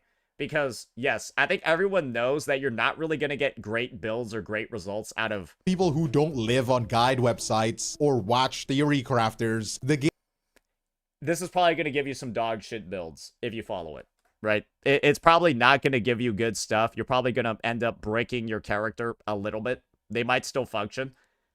If you want, like, actual success or, like, actual good results, you would look up resources online. But if you're using this, you kind of, like, weren't going to do that anyways. So I think it's a really good ad for the casual part of the player base, just like what Glaive said. Game now shows you the top 3 main echoes that actual real players are using. It means you can finally build a character with some confidence. You want to know how I know this is going to be slightly useless? Because I go to Arrow Rover, and you're going to look at something very, very, very funny. I'm going to go to Arrow Rover, then I'm going to go to Echoes, and you'll notice this screen over here actually gets populated by the most common builds that players are using. Just so you know, this screen gets populated by the most common echo sets that people have on their characters. Gust of Welkin is the first most commonly used set on Arrow Rover. Arrow Rover cannot use this. Or sorry, Arrow Rover cannot activate the 5-piece effect. They cannot. They're not capable of activating the 5-piece effect unless they put like a fucking Phoebe on their team and then convert it to arrow erosion with their skill used in the air. Or you have to play Arrow Rover with Chisa, which, believe me when I say this, is going to be fucking dog shit. Arrow Rover with Chisa is going to be really, really fucking bad.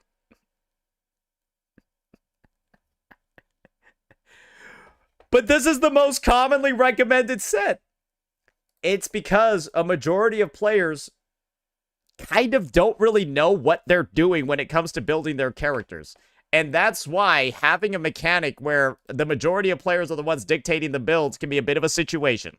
Finally build a character with some confidence. You're no longer just guessing. Beyond just the UI, they are finally overhauling the negative status system. I think this is a significant and positive change. The new adjustments, Havoc Bane, Fusion Burst, and the others look like they will add a much needed layer to the core combat system, which is a great sign. And on top, yep, I think the negative status reworks and everything that's going along with them look like they have a lot of potential. They differentiated themselves quite a bit from Erosion and Spectral Frazzle currently. The one that I'm most excited for as the debuff is without a doubt Electro Flare, because that seems like the one damage over time effect that actually will deal a lot of damage.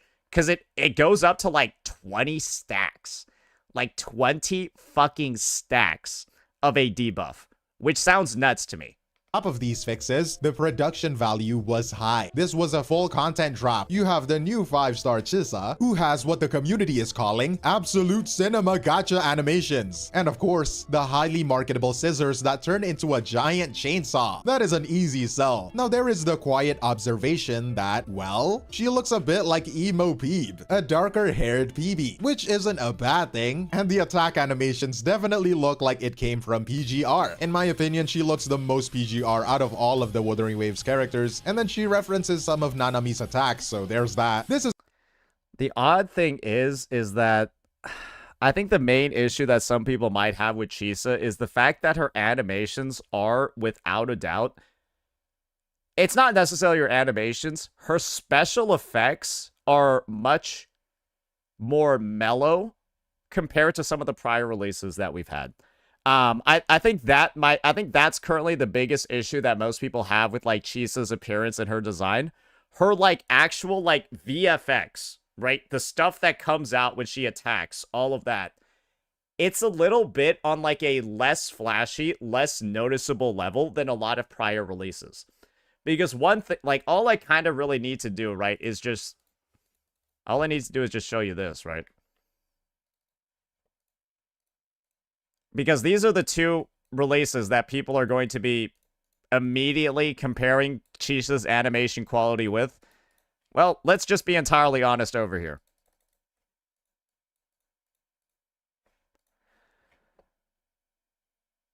Let's just be entirely honest over here. Compare anything in Chisa's kit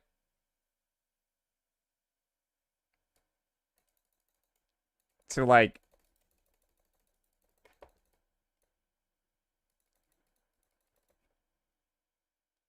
I don't know. Right? Like I don't really know if Chisa, like I look at Chisa's special effects and all that. I don't really think it compares, right? You got like Galbreda going around, right? I know I'm like not in like her enhanced state right now. I might need to go find some enemies. But then she also has some pretty interesting animations as well. Let's go ahead and see, right? What does she look like over here when she finally enters demon hypostasis?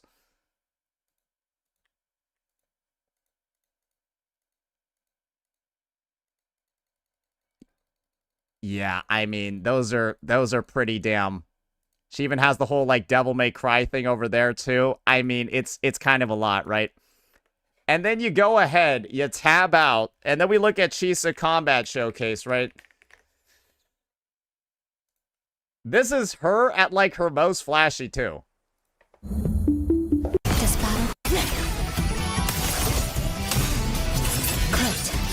That move is big. That move is big for sure, her big scissor chop.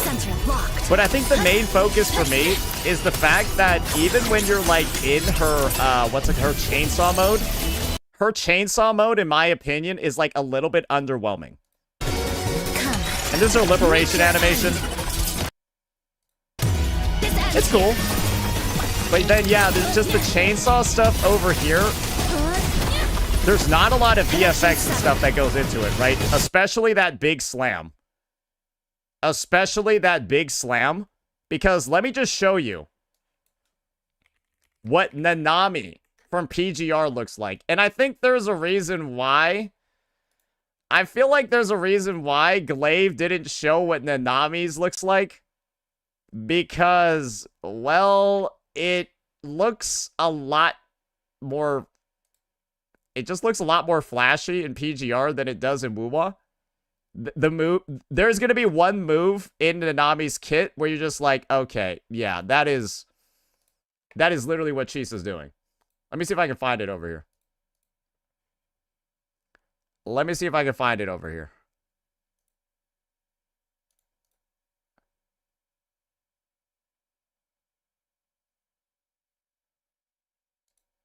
Here we go. All right, here's a little bit of gameplay. Here's a little bit of gameplay over here of the exact hit.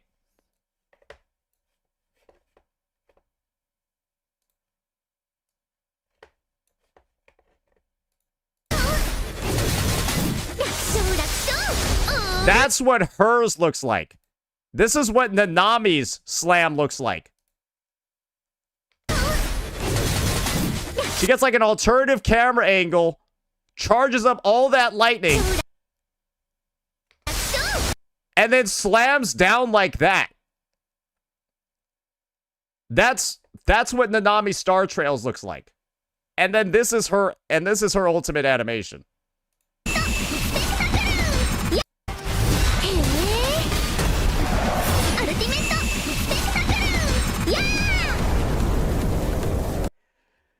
So it's kind of like, yeah, it seems like a little bit, not as much as what we've seen from both the prior character releases and even the PGR unit that a lot of this moveset seems to be, a bit of an homage to. right? And I guess this is the thing. A lot of people have their own preferences. There are a bunch of people here saying it's fine. Guys, it's fine for you. And that's why I'm saying it's preferences.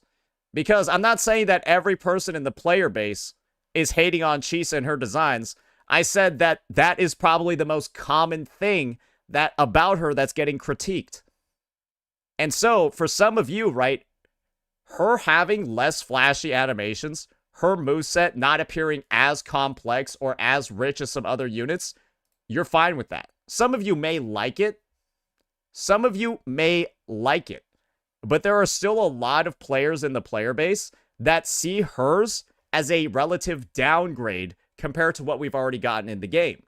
I personally don't have that opinion, but there are objective reasons for why some people are saying that.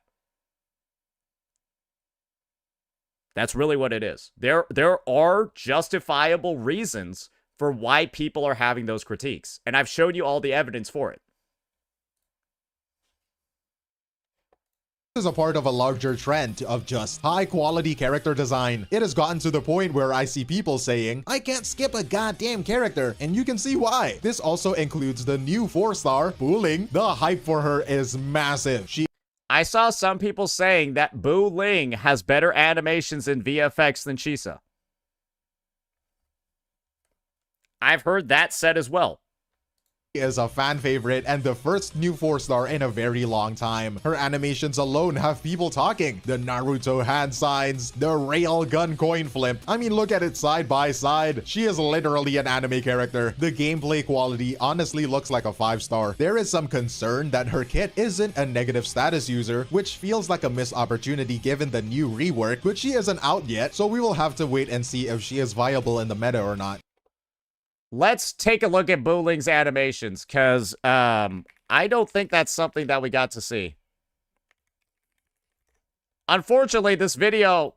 Hey, editor, where's the Bu Ling kit? Hey, you had it right here, buddy. You had it right here, buddy. Where's the Bu Ling kit? Come on, man. It's right here. Booing, booing, everything's working. So these are her animations.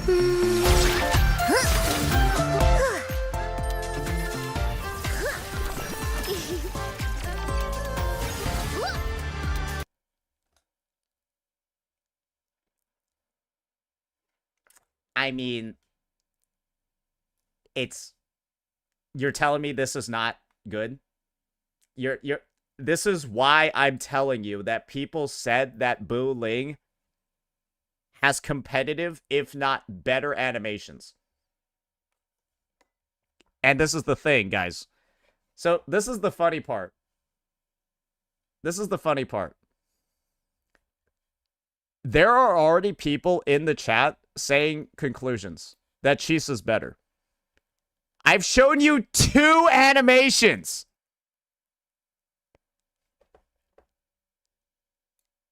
I've shown you 2 of her animations in VFX. How are we out here just going like, oh yeah, yep, one's better than, yep, Chisa's better.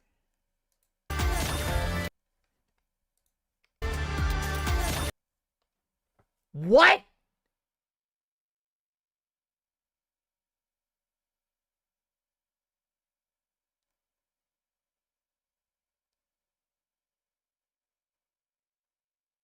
We see for ourselves? Oh, so you saw this and you guys are saying Bu Ling has bad animations or bad VFX. Brother, what are we doing here? Brother, that's an alternative. She shoots a fucking ion cannon at them.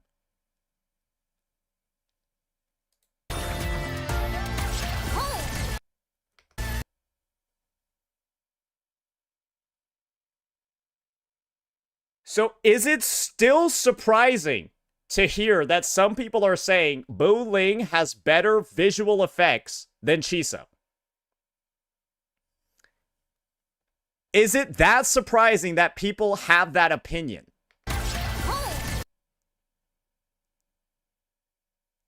Because again, like I said before, It's a thing called opinions and preferences. And is it crazy? Is it outlandish to think that some people might like Boo Ling's VFX more than Chisa? Is that crazy? Is it impossible for somebody to think that? Are they objectively always going to be wrong if they think that? And the answer is no. It's fine for them to think this. It's fine for people to have that opinion. It's fine for people to have that opinion.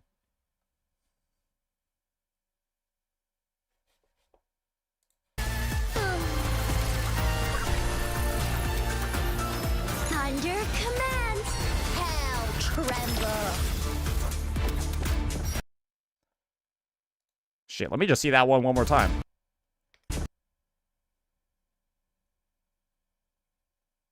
She literally changes the whole battlefield.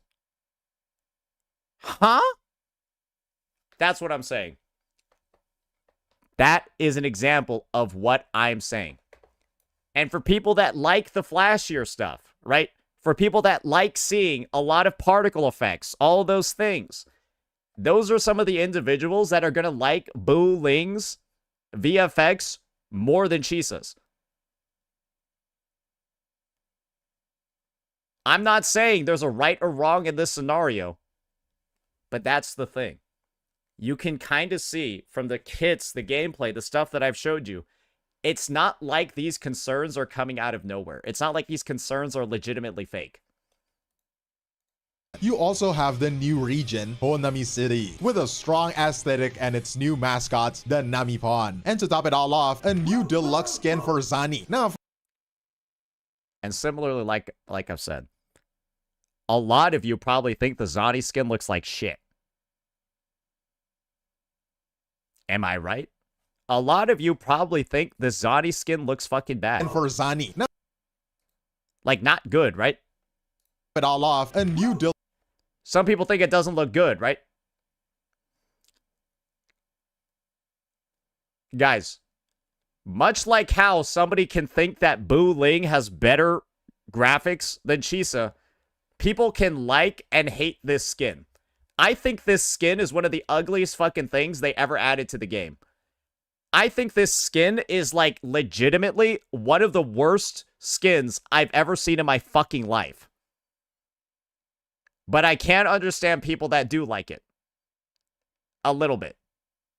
deluxe skin for Zani. Now, for me, the skin is just alright. Zani herself is obviously great, don't get me wrong, right? Zani is always gonna be pretty and beautiful, but the outfits, I could probably buy a similar sweater in real life for less. A lot of their promotional collab for Zani honestly looks better. And this brings up a bigger issue actually, the lack of skins in general. We see Kuro come up with all of these unique, amazing designs for their characters in their promo arts and collabs, but in game, we're getting maybe one playable skin every 3 patches.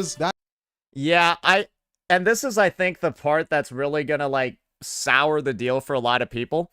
People wanted these more, like, casual, streetwear, formal wear sort of skins, but the first one that Kuro comes out with looks like dog shit.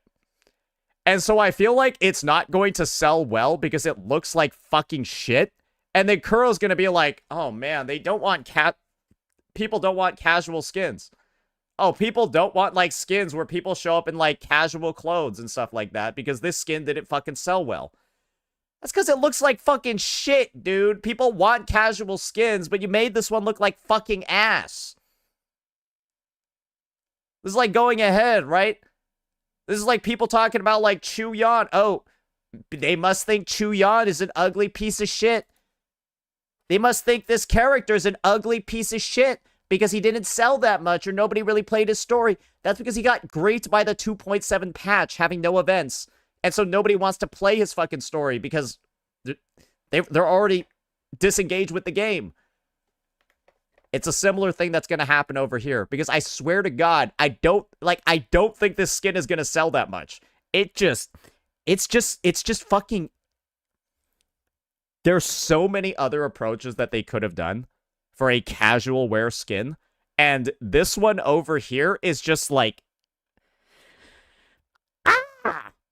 That feels shabby. It feels complacent. They can clearly do more, and they should. Kuro, let me spend money on your game, gang. So you look at all of that together, massive quality of life, new characters, a new map, a new skin, if you have money. On paper, this is a developer that is clearly aggressively listening to its players. But that is not what happened. The community reaction was anything but unified. In fact, it was deeply fractured. So why? You have all of this good I want to see the examples of where like the fracturing of the CCs are. This is the part that I'm very interested in. stuff, a clear W Like, who has been talking the shit?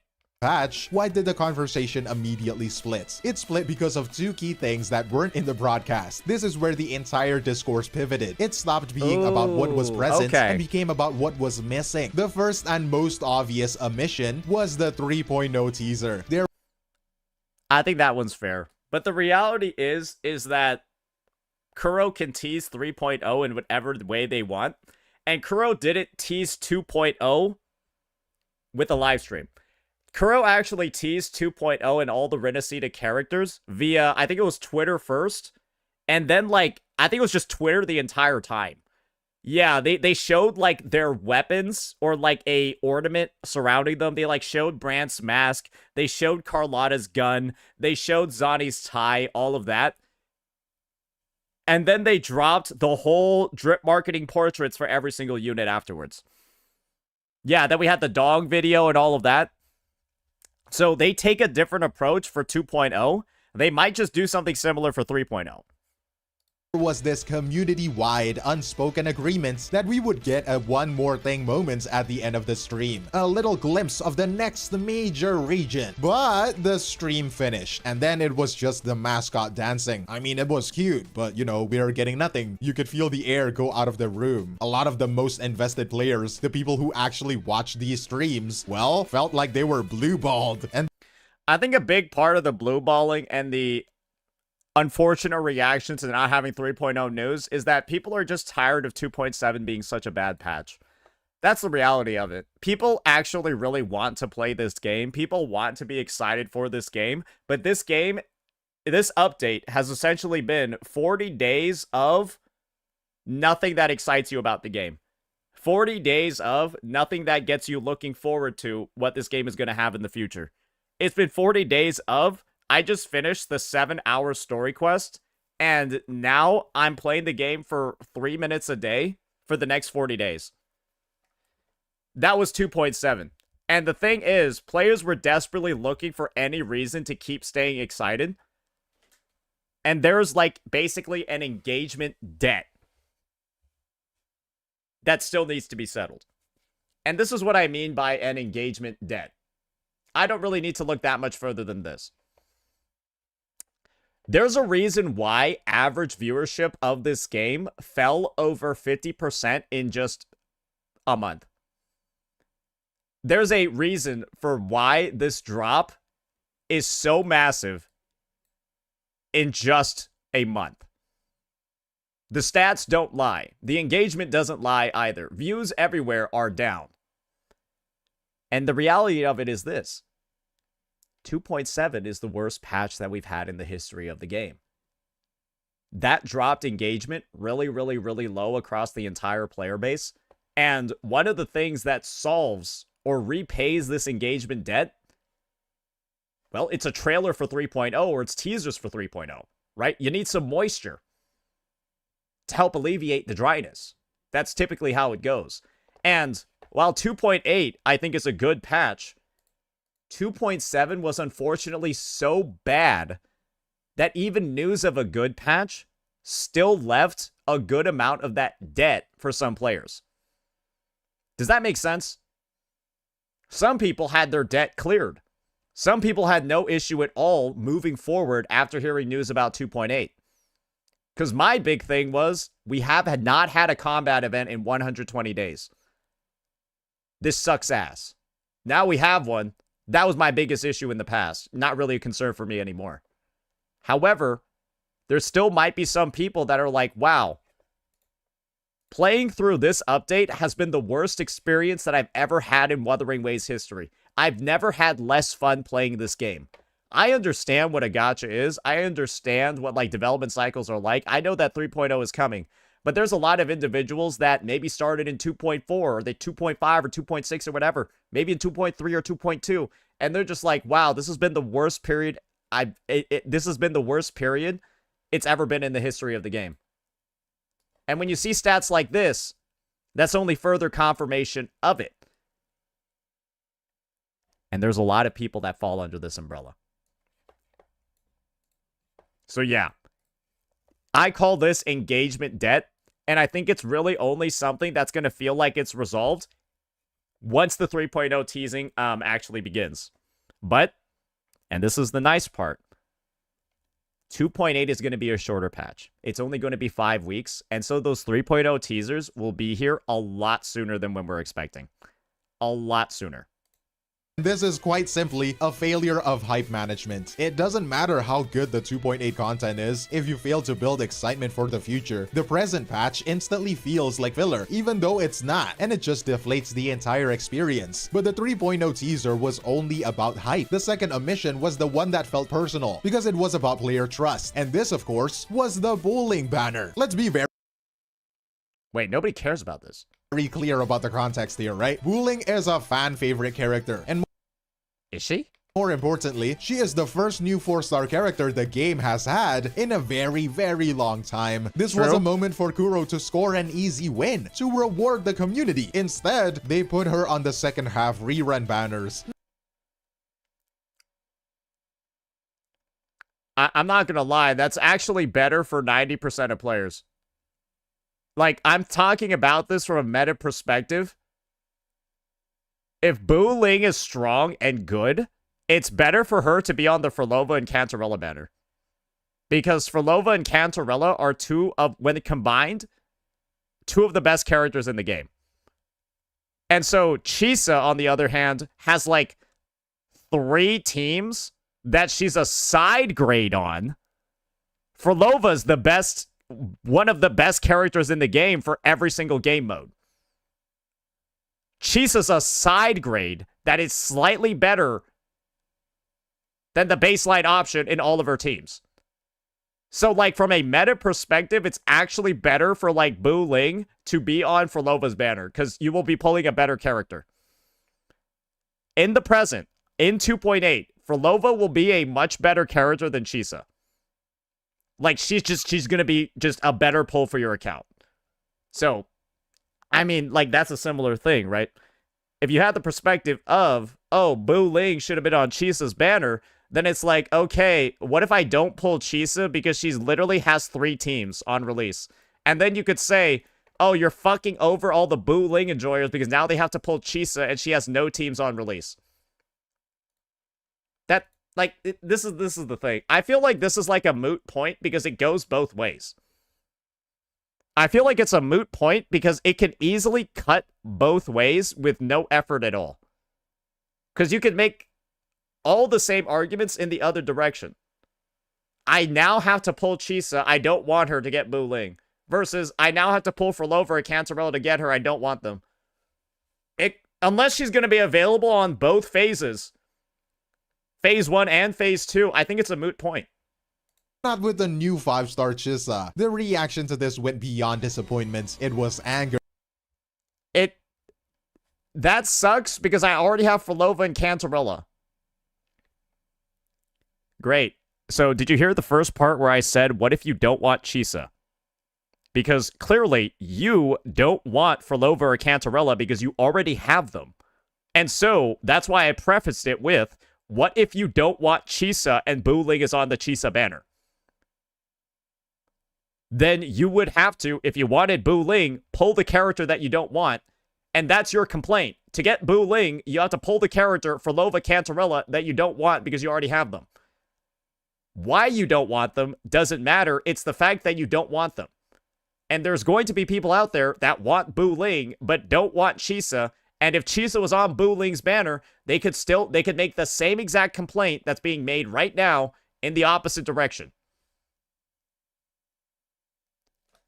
It's that simple. So it's like, whatever you do, unless you're putting Bu Ling on Phase 1 with Chisa and on Phase 2 with Frolova, somebody's going to have a complaint. Somebody's going to be upset. That's just how it's going to be. So again, that's why I'm saying I think that this is probably like a bit of a not an actual like not, a bit of like a non-factor, at least in my opinion. The words being used were scummy, predatory, and of course, war crime. Okay. And of course, words like scummy, predatory, and war crime are also insane overreactions. That's a little bit pushing it, but you know, it's like typical internet language in 2025. But the interpretation was universal. Players felt that Kuro was using their most anticipated 4-star as bait, that they were intentionally placing her on older, less desirable banners to incentivize or I guess this is the funny thing. Frolova is low-key, like first or second best character in the game. So it's like, that's why I can't really be that upset about Bu Ling being on Frolova's banner, because she's literally the first or second best character in the game. She also has the best S2 in the game. I forgot about that. Yeah, actually, Frolova literally has the best sequence node 2 in the game. I think it's actually up there. Like, the amount of additional damage that she gets from this is actually unethical. It's legitimately unethical. Or to put it more simply, to force people to spend their polls on banners they didn't really want. And now, to be fair, there are counter arguments. People rightly point out, you can just buy her in the Coral shop for free if you have been saving your Guys, this is not an argument against Bu Ling's placement on either banner. This is an argument against 4-star characters as a whole. This is an argument against the limited character with 3 4-star units on banner. This is not like a Bu Ling specific thing. This is what this is addressing. It's addressing this because needing to pull somebody you don't want, like Zani, for example, to get these 4-star characters, that's just an overarching issue with the banner. With the banner system, not a specific unit or where they're placed in it. Because as far as I'm fucking concerned, you need to do this for every character, every 4-star unit in the game. As far as I am concerned, you need to have that mindset. I might have to pull on a banner that I don't want to if I want this specific 4-star. That's for every 4-star in the game. That's just how 4-stars and banners are designed. There's not like a 4-star banner that I can like exclusively pull on and only get 4-star units. To get any 4-star unit, I have to pull on a 5-star unit. So yeah, like again, that's why I'm like thinking, where's this argument coming from? This doesn't really make that much sense, does it? It's kind of like, it's a little bit confusing when you break it down. So this is more so is there going to be pity for 4-stars on banners? That's an entirely different discussion. Corals, right? And others have the more cynical outs. You can just on banners they didn't really want. Okay, so let's hear this again. For intentionally placing her on older, less desirable banners to incentivize, or to put it more simply, to force people to spend their polls on banners they didn't really want. And now, to be fair, there are counter arguments. People rightly point out, you can just buy her in the Coral shop for free. If you can do that. And this is also the other thing I need to say. The main argument being proposed over here, right, is that you're being forced into pulling characters that you don't want to get Bu Ling. What if Bu Ling was on Chisa's banner, and I don't want Chisa? I don't have Zani, I don't have Kartithia, I don't have Chikona. I also don't have Phoebe. So if I were to pull Chisa, she would support 0 teams in the game. But I want Bu Ling. And so now to get Bu Ling, I need to pull Chisa, and I have no characters that work with her.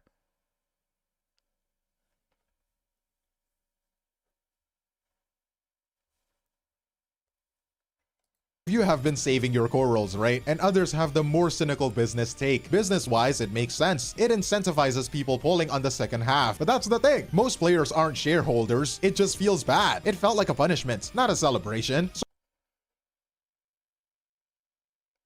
So right there, you have the fracture point. You have a developer delivering a technically brilliant patch while simultaneously fumbling its marketing and monetization. And that is why the community splits. It is the core of the issue. People So this is the thing. I think Glaive is just taking a bit more of like a matter-of-fact breakdown approach of this. I don't think he's actually making any arguments over here like for or against it. I think he's just stating what he's been seeing.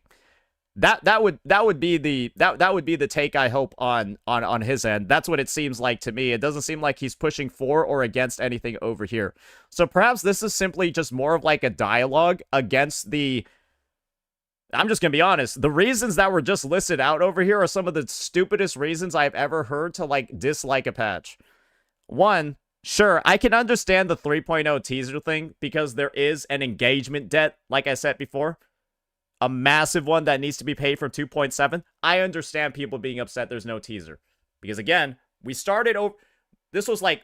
It's like Wuwa 2.5, a little bit down, 2.6, back up, but then back down again. 2.7 was like, oh, story's good.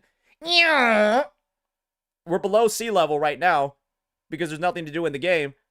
Then Wuwa 2.8 comes back and it's like, guys, we're back. But we're still not at the levels that we were before back here. That's the point. And then the 3.0 teasers, if they were there during the live stream, they would be like, oh, we're back. Oh, we're back now, boys. That's what it would have been. And that's what everybody wanted. But we're not getting that because they're taking a different marketing approach. It is what it is. But all this shit that I heard about people getting mad about Boo Ling and her placement and stuff, guys, I'm just going to be honest. There's nothing that can be done in that circumstance. There's really nothing that can be done at all because no matter what position or what decision is made, outside of Kuro putting Boo Ling on both phases of both banners, there's going to be a complaint that can be made in either direction, and you can just vice versa the reasoning for why people are mad. So again, I think that entire Boo Ling part is just a bunch of noise. weren't really having one single argument, they were having like numerous, and this is where it gets complicated. To really understand the reaction, you have to see that the community was having numerous separate arguments at the same time, all under this big banner of is 2.8 good or bad, and they were all talking past each other. The reason is that everyone was judging Kuro on completely different things. They were all using a different definition for what developer competence even means. First, you have Conversation A. This is the competence is a technical skill group. These are the quality of life champions. For them, this patch was a 10 out of 10. They see that the new material UI, they see the one-click echo absorption, they see the high polish animations, and to them, that is the only proof of competence that matters. I don't think fixing an issue that they got introduced should be rewarded so crazy, at least in my opinion. I think this is more so a reflection of when Nightmare Nest got introduced, it's like a lower rating, and then this just levels it back out because they're fixing the problem that they literally put in, right? But for things like the leveling up, smoothing out, that, perfectly cool with, right? I think that deserves a high rating, but I think we are giving way too much glaze to the Nightmare Nest autoclaim over here, because believe me when I say this, 120 days of manually collecting every single one, it should have been in the game when Nightmare Nests were introduced, and it should have been easily in at 2.6 at a bare minimum when they added in 2 more. In their eyes, Kuro is the most dedicated developer because they are listening to feedback and executing on complex programming fixes. They are looking at the patch and they are praising the programmers. And then, completely separate from that, you have Conversation B. This is the competence is hype and generosity group. These are the critics. This group doesn't really care how cool the new UI is. They are judging the patch purely by its marketing and its monetization, how much money they are being asked to spend, and how excited they are for the future. And to them, this patch was a complete failure. Why? Because there was no 3.0 teaser. That's bad marketing. And there was that war crime banner placements for bullying. That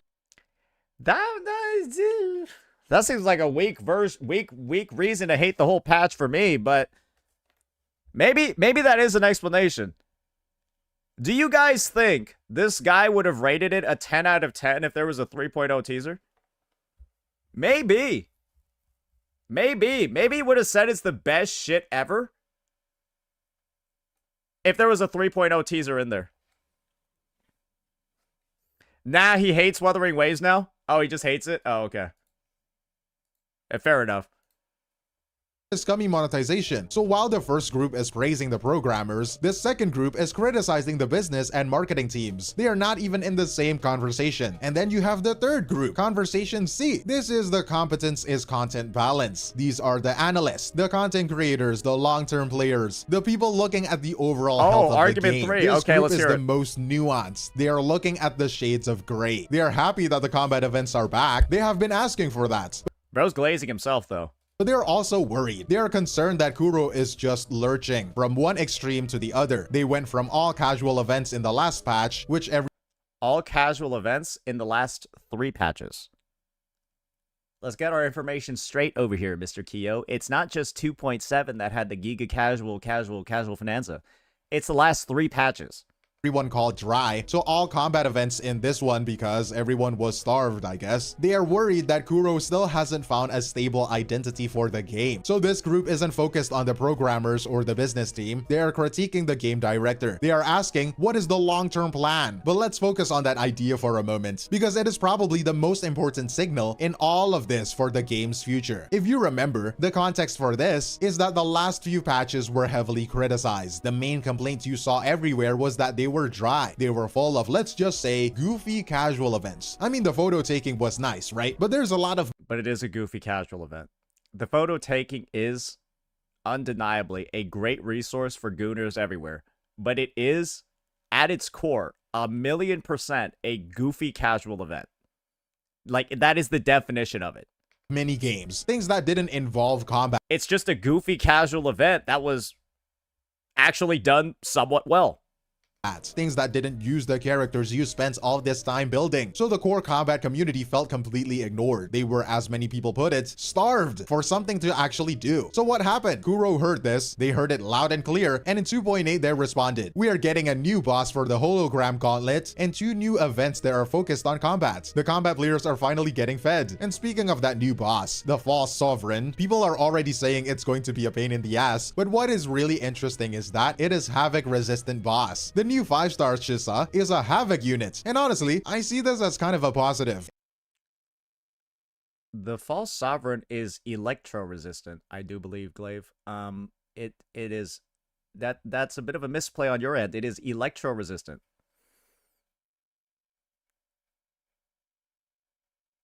It's also Havoc too? Wait, it's Havoc too? What? He's double? He's double?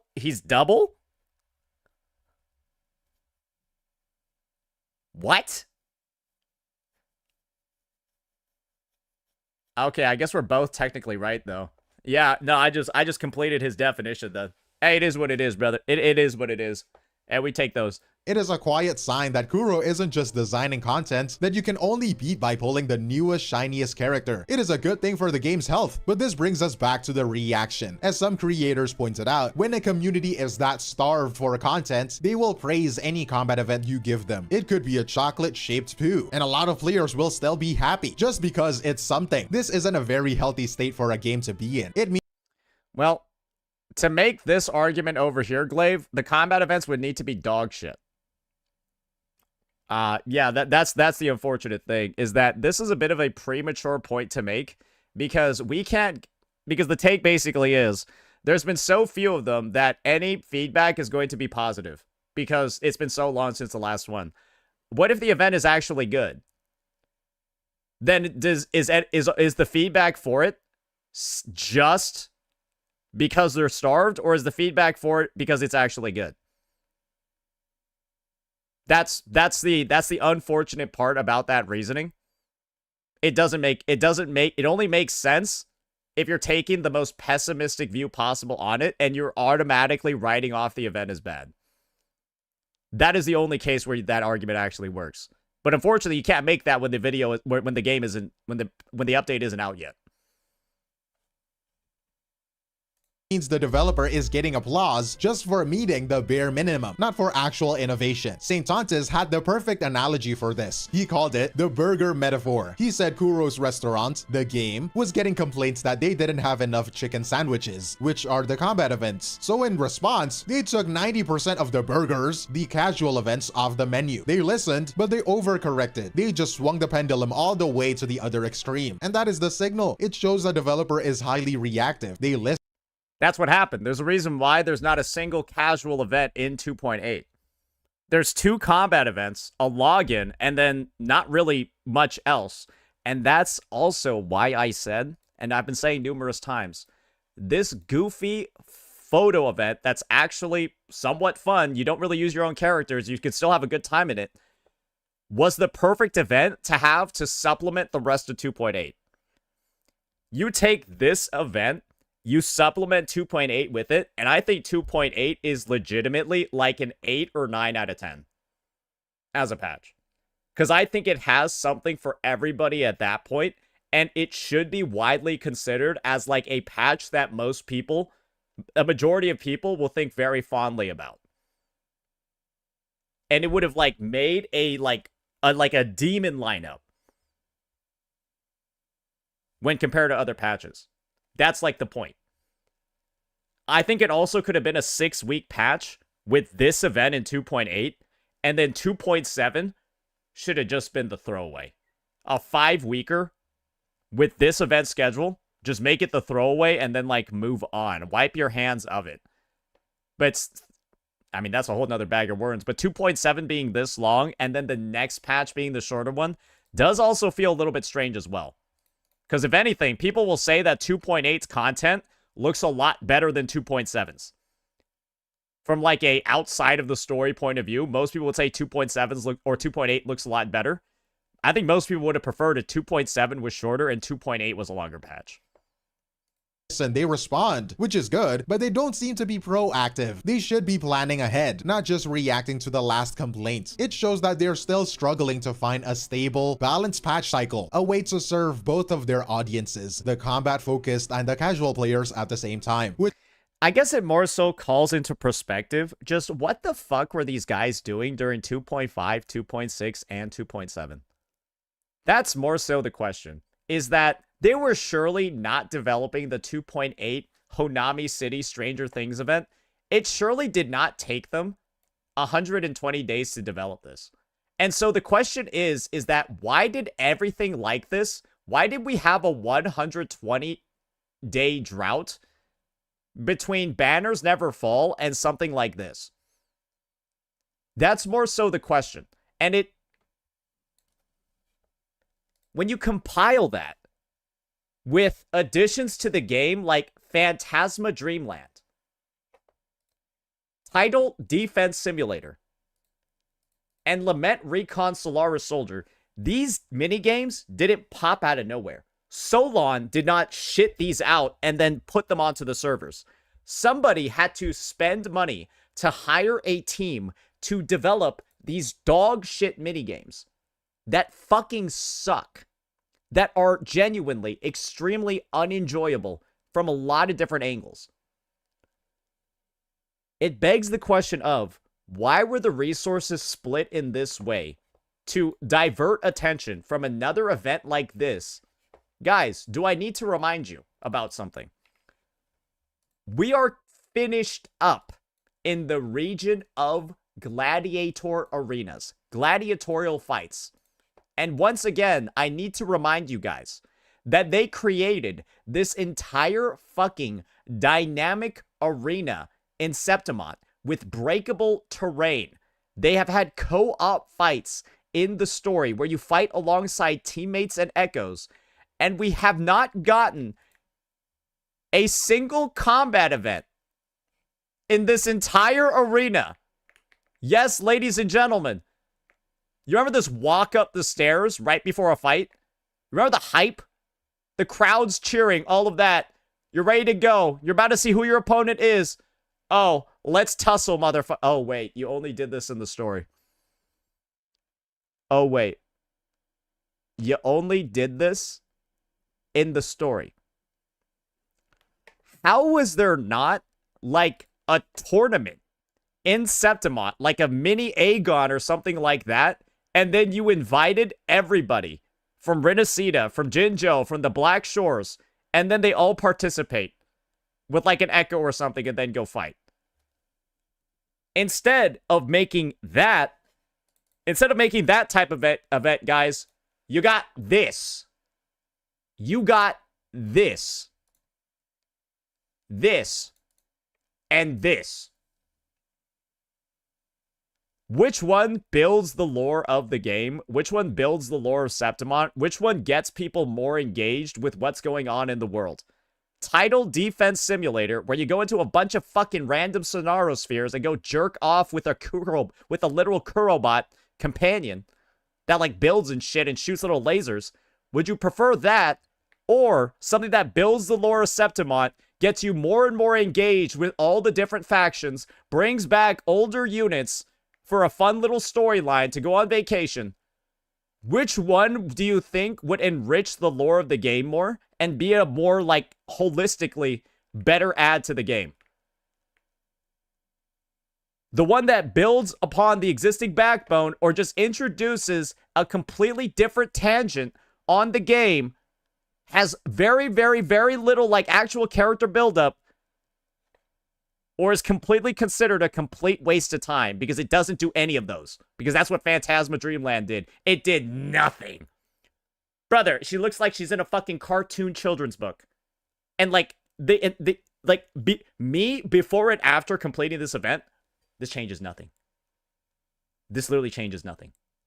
Like I don't go out and be like, oh yeah, I think about Frolova and everything else differently.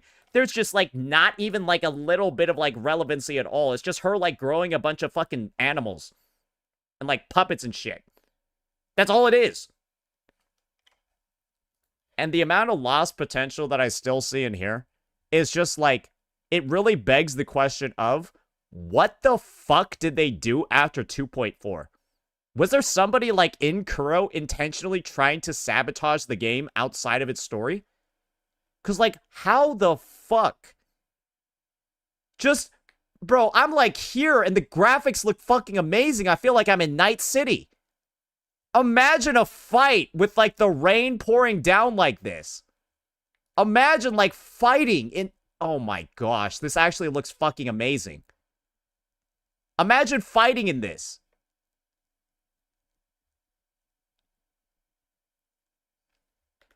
It would have been absolutely cinema. You could have had like weather effects that show up for various fights. You could have done like all of that, all of these things. But instead, you had developer resources that were used to create Banners Never Fall and all this other shit. And you decided to make this fucking garbage. And this fucking garbage and this fucking garbage. And for people that have seen what Kuro's capable of, for people that have seen what they've designed before, it's just such an absolute letdown that they're just recovering from with this event. Because I've already shared my thoughts about this event. Maybe that video will come out later. I think this event looks amazing. I think that this Stranger Things in Honami, combat, exploration, base build-up event, all of that, it's taking the best bits and pieces from the prior combat events that we've had before, and even some of the better casual events that we've had before, like the fishing event, and implements them all into one very, very high potential looking sort of game mode. And it's just, I don't see any of the influence. I see none of the influence from Solaris Soldier dog shit recon. I see no influence from this dog shit title defense mode. I see nothing from Phantasma Fuckland in this event. You want to know what I see in this event? I see bits and pieces of Banners Never Fall. I see bits and pieces of Cube, Cubic, and Kubi. Both great events. This event was actually fun. I'm still saying, if you don't like this event, it's because you didn't like the anniversary. The event was actually good. And then they're also taking components from Old Man in the Sea. Three of the best events that the game has ever had. And you see elements of all of them in here. And it's just like, you can clearly see there's no influences at all from the recent garbage that they made. And it just tells you how actually genuinely fucking bad the last 3 flagship events have been. They've been fucking unbelievably terrible. And so, yeah, that's another one of my spiels. It's what went on at Kuro Games for them to have one of the worst streaks I've ever seen a developer have. Which brings us to... They've recovered from it. I'm happy. But what went into the absolute disaster this game has had event-wise for the past 120 days? What went into that? They need to find out what created that prioritization loop and, like, what created that, like, agenda. And, brother, they gotta, like, make sure that that shit doesn't happen again. Fire whoever came up with these suggestions. Casual players at the same time. Which brings us to the final takeaway. What does this all mean? That this entire 2.8 discourse, it was never a simple W or L debates. It wasn't really about the patch being good or bad. It was just a collection of different value systems talking past each other. This broadcast in the end just acted as a mirror. It reflected exactly what Kuro Games is as a developer right now, both the good and the bad. I think it's more so the fact that, you know what I'm gonna do? I'm going to do this. I'm going to take some blame for this one. I'm going to take some blame for this one because I was not as caught up on the 2.8 Doom posting that I should have been. Apparently. I didn't actually know, and I'm going to be honest, because I didn't actually know, I didn't put that much effort into researching the different types of Doom posting that was going on. And from what I heard, right? And this is the thing. And then maybe Glaive should maybe show a little bit more proof. I don't know if he's conjuring this shit out of nowhere. But if I were to see some of the individual complaints of people bitching and moaning about Booling's placement on banners, oh, I would have just absolutely took a shit on them. I could have made that a video, right? And that's why I'm apologizing. Because I fucked... Because apparently if those tweets, those stupid statements were out there, then I fucked not only the community by not addressing it, I also fucked myself by not making a video on it. So, yeah, I guess that's the thing, is that I don't actually still even know where those complaints are, or if or not those, whether or not those complaints are actually true. If they are true and they are real and they are major, then yeah, it's my bad for not covering them. But if they don't actually exist, then, you know, well, Glaive, maybe you gotta bring some proof, buddy. You gotta bring some references. One hand, it confirmed that this is a developer with world-class technical skill. It confirmed that they have genuine, almost aggressive willingness to listen to feedback, and more importantly, to execute on that feedback. At the same time, that mirror confirmed that they are still struggling. They are struggling with effective hype management. That is the missing 3.0 teaser, and there's... I don't think the missing 3.0 teaser is much of an issue. I think that this is a greater underlying issue, where the missing 3.0 teaser would not have been a problem if patch 2.7 wasn't the biggest piece of dog shit in existence. If patch 2.7 is not as dry and is not as bad, the lack of a 3.0 teaser is not that big of a deal. But because it was so bad and so dry, the lack of teaser didn't alleviate the dryness enough. Or 2.8 alone wasn't enough to alleviate the dryness. And so people are still lashing out because of this patch. That's it. They're not lashing out because of 2.8. They're still lashing out because of 2.7. Still struggling with what players feel is player-friendly monetization. That is the Booling banner. This all leaves one real question. And the Booling banner situation is the most retarded discussion I've ever seen. I'm just going to be upfront with you. Again, the fact that you can just take all the logic for why Booling's placement is bad, reverse it, and then just send it right and send and return to sender makes it the most pointless complaint I've ever seen. Because no matter what you do, somebody's going to be upset, and you just literally vice versa the reasoning, and that's it. For the community, what do you personally define as a good patch? Is it the technical behind-the-scenes quality of life fixes, the stuff that improves the long-term health of the game, or is it the other stuff, the forward-looking hype, the generous rewards, and just the feeling of a balanced, consistent content schedule? Let me know what you think, but that is all from me, Glaive Kyo, and now we'll... I think the main thing is that Wuthering Waves has without a doubt felt like a good parts and pieces of it were mismanaged for the past third of a year. And part of me is still just concerned that they haven't figured out what took them off track and how to get back on track. I'm still of the opinion that Wuthering Waves 2.4, right? The patch that released Cartithia, and this is still my theory, and I think the theory actually makes a lot of sense. When this character and Lupa both released in 2.4, they brought a massive amount of the Giga casual, like Genshin crowd, over to the game.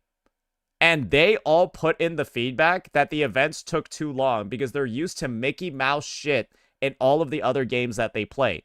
They brought in a Giga casual gacha audience that just wanted to not actually play the game.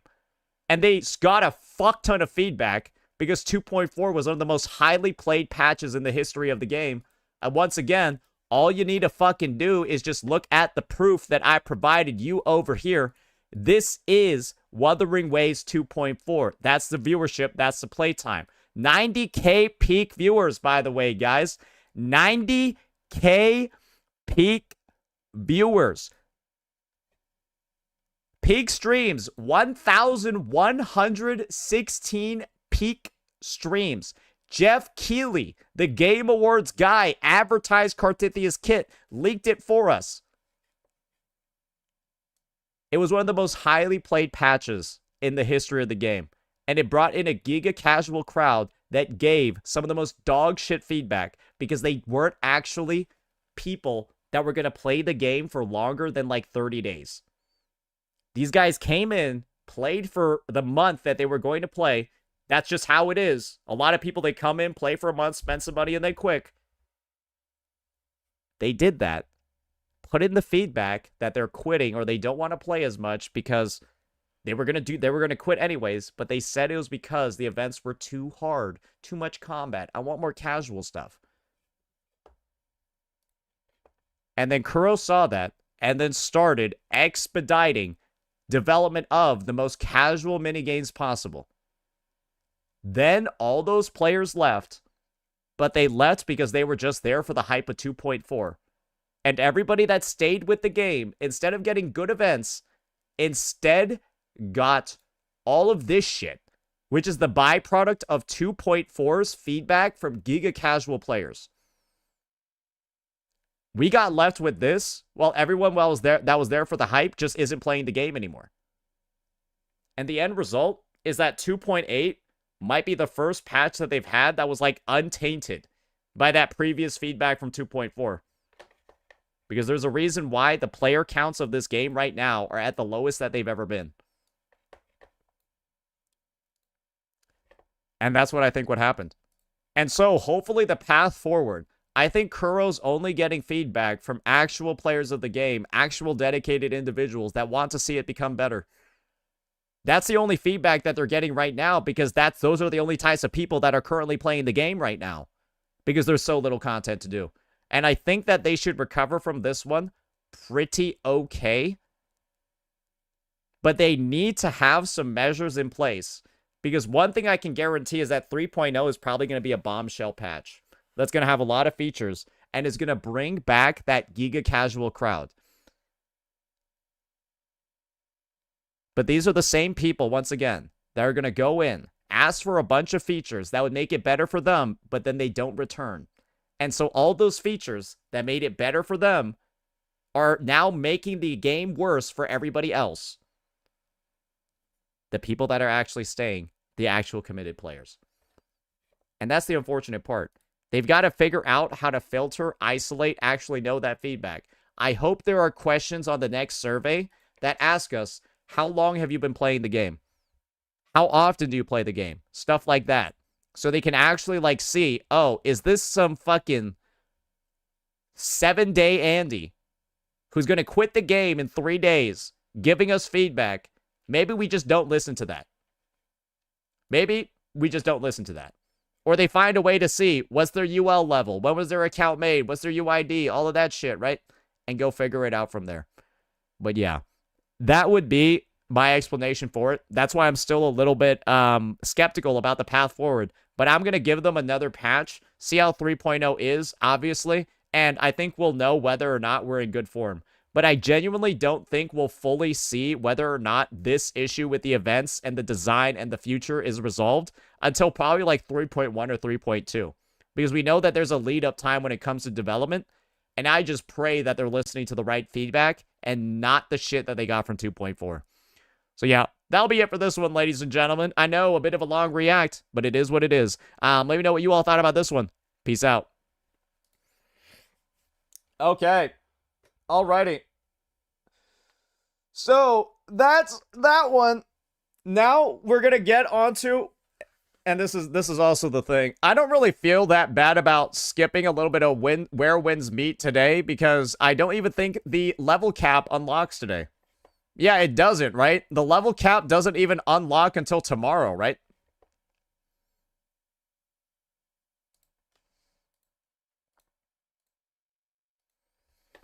What he thinks about the Mobile Game Awards? What is this? What, does Asmongold think it wins? Yes! Pretty derby. Did he say the same shit that I did? And Wuthering Waves. Oh, that's hard.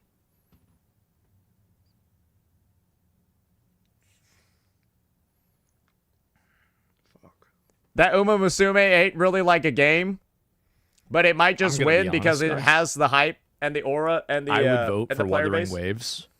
99 times that of 99. Yeah. I mean, that's most people that have played the game. It's a 99 out of 100. Hey, it is what it is. Hey, base, bro. It's a better game. It's all right. I don't need to hear anymore. It's a better game, boys. Asmon is a curlbot. It is what it is. Yeah. He is a massive one, to be honest. He's a high IQ man. He's a high IQ individual. Just goddamn, I think he really hates the dentist. That's the only thing I gotta say. Like, high IQ and everything except dental care. Like, at that point, I'm just like, everybody has to be, that's like his trait. You know how in like character creation, you'll have like positive traits and negative traits? Sometimes you gotta like, you only have like a set number of points that you can buy, right? Like, low hygiene actually gives you points that you can spend on other buffs when you're creating your character. And I feel like Asmon stacked up a bunch of debuffs, had a big bank, and then bought a bunch of like other power-ups. That's what it seems like. But most people don't choose the poor dental care debuff, because that one's expensive, bro. Yeah. I don't think a lot of people realize, or they probably do, dental work is expensive, bro. It costs like a lot. like yeah, if your shit's fucked up, it's expensive, man. Yeah, that shit is expensive. All right. Alrighty, that was a fun one. Oh, wow. Okay. Is it time for our PowerPoint now, ladies and gentlemen? Is it time for our presentation? Are y'all ready for this? Are y'all ready for the presentation?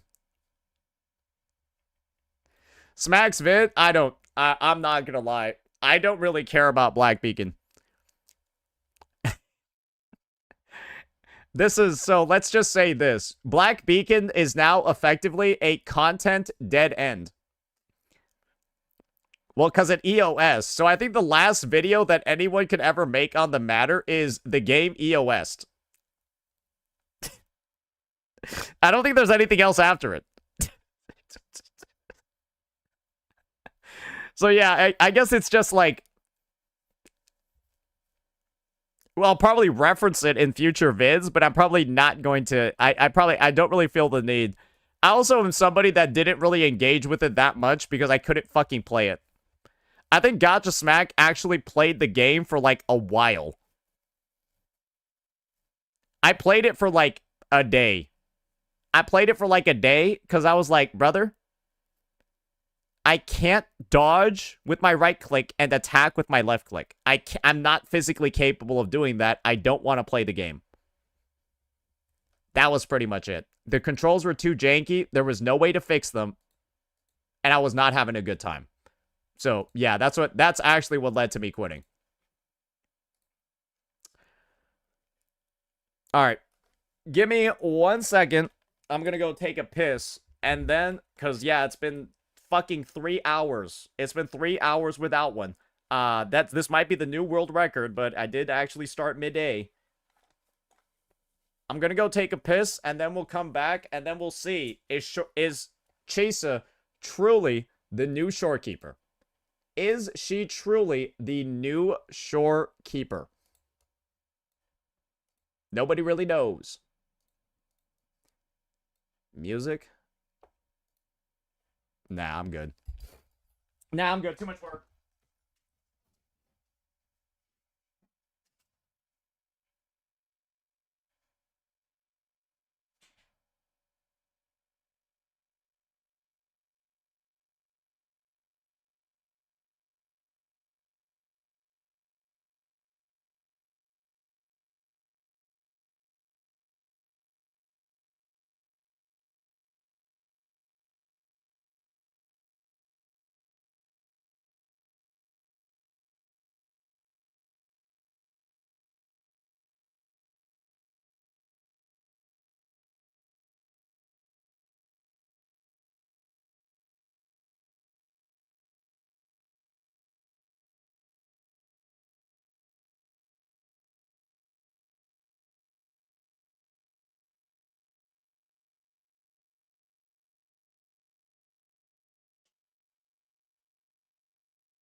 Yeah, so I just took a piss in the time that it would take.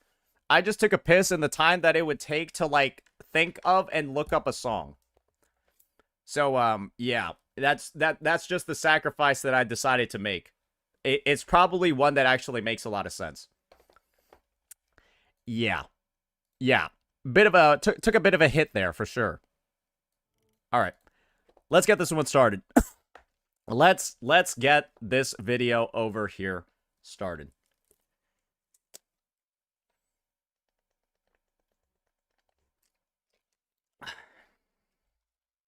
And let me actually adjust.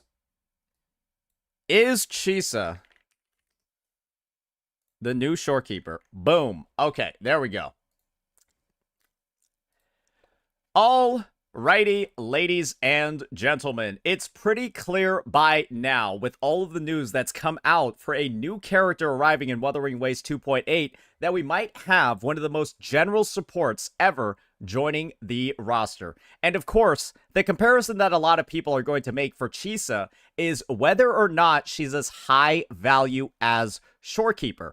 And what I've decided to do is actually go through with a little bit of math and a little bit of calculations. We keep it very simple because a lot of us are stupid. We're keeping it very simple. KISS, that's what they call it. Keep it simple, stupid.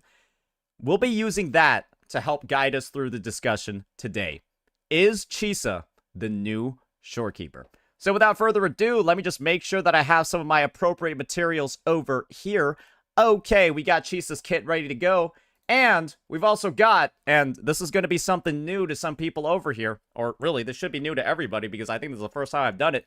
We got a PowerPoint presentation, ladies and gentlemen, and excuse some of the formatting and stuff. Let me go make it look nice. Son of a bitch. That's the wrong window, brother. That's the wrong window, brother. Come on. Come on. Ah! Wait, what if I do it over here?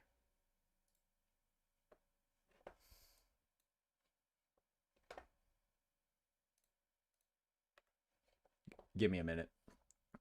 Give me a minute while I adjust my settings.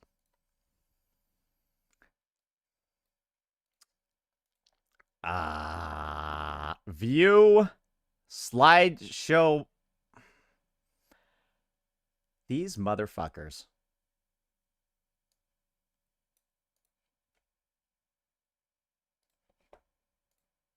Sorry, I need to look up, like, my option settings and make it, like, pop up on the right window. Oh, man, this is a pain in the ass. Okay. PowerPoint. Change slideshow monitor. Go to the slideshow tab. Find the monitors section. Okay. Slideshow monitors.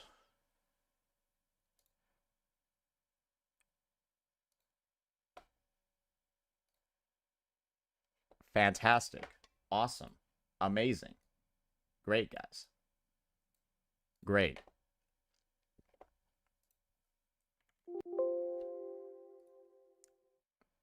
There we go. It's fixed. All right, I might just re-record that entire thing. But it'll be fine. I got some. It was only like a minute. All righty, ladies and gentlemen. With the addition of a new generalist support like Chisa to the Wuthering Waves roster, I think that there are a lot of questions floating around when it comes to what she's actually going to be able to provide for your teams. And there are already some comparisons getting made, probably with help from myself, that she might actually be a unit that's as general and as much of a staple as Shorekeeper. And when we think about Shorekeeper, when we think about what she can provide for teams, it's a lot. That's why she's actually considered one of the biggest must pulls in the game, one of the highest value units that can be used across a variety of teams. And the question that I wanted to answer for all of you today is Chisa the new Shorekeeper? And so what I've done is I've actually prepared a whole goddamn PowerPoint presentation, a little bit with some calculations, but we're keeping it very simple, just so that, you know, we don't go overboard with like math or spreadsheets, anything like that, to explain what exactly she's going to do. So without further ado, let's just go ahead, let's get right on into it, and I'll also make sure to bring up supporting materials from both her profile and, of course, stats in-game to be able to bolster some of the points that are being made over here. So without further ado, let's get right on into it. Is Chisa the new Shorekeeper? All right, so for some context, if we're asking the question, is she the new Shorekeeper, we should probably actually know what value does Shorekeeper even provide to teams. And so make sure to feel free to correct me on this, but I'm pretty sure I'm correct about everything over here. Shorekeeper has damage boost. First couple ones being boost to crit rate. Yes, she boosts 12.5% crit rate and then 25% critical damage. And then she also has 15% all damage amplification on her outro skill that stacks with other outro skills. That's a lot of damage boosts. She also has sustain. She's got healing on her resonance skill and liberation, right? She's also got grouping as well on her basic attack 3 and then her forte heavy attack. And of course, damage. A little bit. She's got like burst from her enhanced intro. It does like 30k a rotation, right? Not really that much on the damage side, but it is what it is. And the reasons for why I'm listing out all of these different components is that these are like the cornerstones of her kit. These are like the highlights and what everyone uses her for. And the thing is that Chisa actually does all of these things. Chisa has damage boosts through her defense reduction. She's got sustain with healing on a bunch of abilities. She's got grouping as well built into her kit. And of course, she actually does do a decent chunk of damage. And, well, if you're skeptical about that last point, I'll just direct you over to this part of her profile over here, looking at her resonance liberation real fast, just so you can see what I'm talking about over here. So let's just go check this out real fast. The bonus damage multiplier for Saw Ring Eradication, blah, blah, blah, it's all increased by 120% after you use her liberation. Yeah. So, Shorekeeper doesn't really have any taglines like that built into her kit. Believe me when I tell you this, Chisa, while not doing as much damage as other characters, probably because of how multi-rolled she is and all the stuff that she brings to the table, she's probably going to do a lot more damage than Shorekeeper. Because Shorekeeper, again, does like 30, 40, 50k a rotation at max build. It's not really a lot. So, going back to this, that's why we're running some of the comparisons over here. Because they're both general supports. They're both supposed to work on a wide variety of attribute-based teams. Let's see how the comparisons are looking like damage-wise first. So, here are some of the reasons for why Chisa might be the new Shorekeeper. And we're going to be talking about some of the buffs that she can actually provide to your teams. The first one is, Chisa applies Havoc Bane.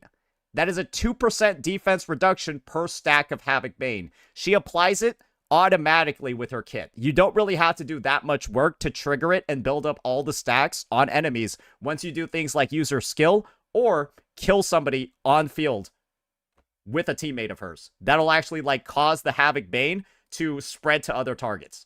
So that's 12% defense reduction at a max of 6 stacks. Second, Chisa also grants an 18% defense ignore to anybody on the team that inflicts negative statuses or deals negative status damage. So that's a 12% defense reduction from Havoc Bane, 6 stacks of it, on top of 18% defense ignore. That's a lot. So now let's look at how that actually results in damage differences across the two. And these are some of the baseline calculations. Remember, this is just like napkin math that I did while my internet was out this morning. So there might be some minor calculation errors. I might have messed up a formula or two, but you should hopefully directionally understand what's going on over here. So damage in this game, the formula for it is essentially base damage, which is a result of your attack and motion values and all that other shit, times the resistances, times your bonuses. That's what it is. And resistances are typically above or below 1, so they make your damage lower. And then bonuses are typically above 1, so they make your damage higher. And so for the sake of this, to keep it simple, we're going to assume 10,000 base damage. Chisa focuses on reducing resistances, while Shorekeeper focuses on increasing bonuses. So let's keep reading. So your resistance is just equal to your resistance multiplier times your defense multiplier times your reduction. The resistance multiplier at default is usually 0.9. Your defense multiplier, and let me just make sure that you guys can actually see this, your defense multiplier is 0.488. Assuming it's a level 90 character, a level 100 enemy, like you would see in the TOA, and no elemental resistance or damage reduction doing any weird fucky stuff behind the scenes. That's what it is. And so, your 10,000 damage... Oh, whoopsies. Oh! Your 10,000 damage becomes about 4.4k. That's how much multiplying 10,000 times 0.9 and then by 0.488, that's the end result that you're going to get. A pretty big reduction in your damage. Next, when you're getting into bonuses, you basically just take your percent damage bonus, you multiply that by your amplify, and then you multiply that by your crit. And so an example over here is assume the damage percent bonus is 150%. 50% bonus over 100. Then your amplify bonus is only going to be 100%. So that means a 0% amplification bonus. And then your crit boost is going to be 212.5%. Or with a baseline set of stats of 250% crit damage and 75% crit rate. Some people might be wondering, oh, Saint, why is that the number? Why is it 212.5? And the reason for that is kind of simple, right? Crits essentially need critical chance to actually occur. And so what I basically did was, there's an amount of damage that's a baseline in the game. Everybody at a baseline has 100% critical damage, or 150% critical damage. And so you actually need to subtract 100 from 250, get 150, then divide it by 75%, and then you end up with like 112.5%. And then you just add the baseline damage of an attack back into it. So it's 1.125 or 112.5% plus 100. Crit boost here would show equal damage. Yeah, so basically think about it this way. If you had 250% crit damage and 100% crit rate, then you would be dealing 100 or 250% over here. Because you would be dealing 250% crit damage with every attack. The baseline damage is 100, so you're really dealing 150% bonus damage every attack. Is it becoming a bit more clear? This is how we're going to factor in the efficacy of Shorekeeper's buffs. So, essentially, when you factor in all those numbers, the end result is that your 4,300 damage, or 4.4k, whatever it was, it ends up becoming 14,000. I think I messed up with the number over here somewhere. I think I might have mistyped that. It is what it is. It doesn't really matter. It's off by like a couple tens or something like that. That's what the default damage is looking like over here. 1,400. So let's go ahead and see what the damage differences are, factoring in Chisa. She has a 12% defense reduction and an 18% defense ignore. That means that your defense multiplier is going to go from 0.488 to 0.5693. And so your actual damage after defense reductions goes from 4.4k to 5.1. Not really like that much of an improvement overall. It's not a massive amount, but that's what it's looking like. Then you add in your bonuses as well, and you end up with like a total damage number of about like 16.332%, or 16.332k, something like that. Now, when we look at Shorekeeper, this is the difference. She gives a 50% damage amp, 87.5% crit rate, and 275% crit damage, because we take that baseline one, right? And then we add in her bonuses. That's what it looks like over here. And then your crit multiplier is then going to be buffed to 253.125 over the lower one that we had before. That was like 212. Now, let's go ahead and take a look at that damage bonus. We're still using that same 4.4k number, but it went up to 19k. So, let's just take a look at this, right? Chisa's at 16.3k, and then Shorekeeper's at 19. And so the conclusion that everyone's going to go with is, damn, Chisa looks like a piece of shit. Damn, she doesn't look that strong. Damn, she looks like she's worse than Shorekeeper. But this is the reality over here. And this is something that, and this might be a bit of a hard pill to swallow for some individuals. This isn't a vacuum. It's not quite like that. And I'll explain to you exactly why. So for damage calculation bonuses, it's very easy to oversaturate on them. All damage bonuses are added together. And so to describe that for you, let me talk about it this way. Using this character as an example, right? I've got, and let me just move my chat over here for these purposes real fast. I've got over here 30% arrow damage bonus, 30% arrow damage bonus, and then a bunch of these heavy attacks, right? All of them are added up together, and then they all go into one part of the calculation. And so I have a very big risk if I only build damage bonus stats. I have a very big risk of oversaturating only one part of the equation. And remember what the equation is, ladies and gentlemen. It has three factors to it. Let's just take a look at it real fast. There's a lot of factors to that damage bonus equation.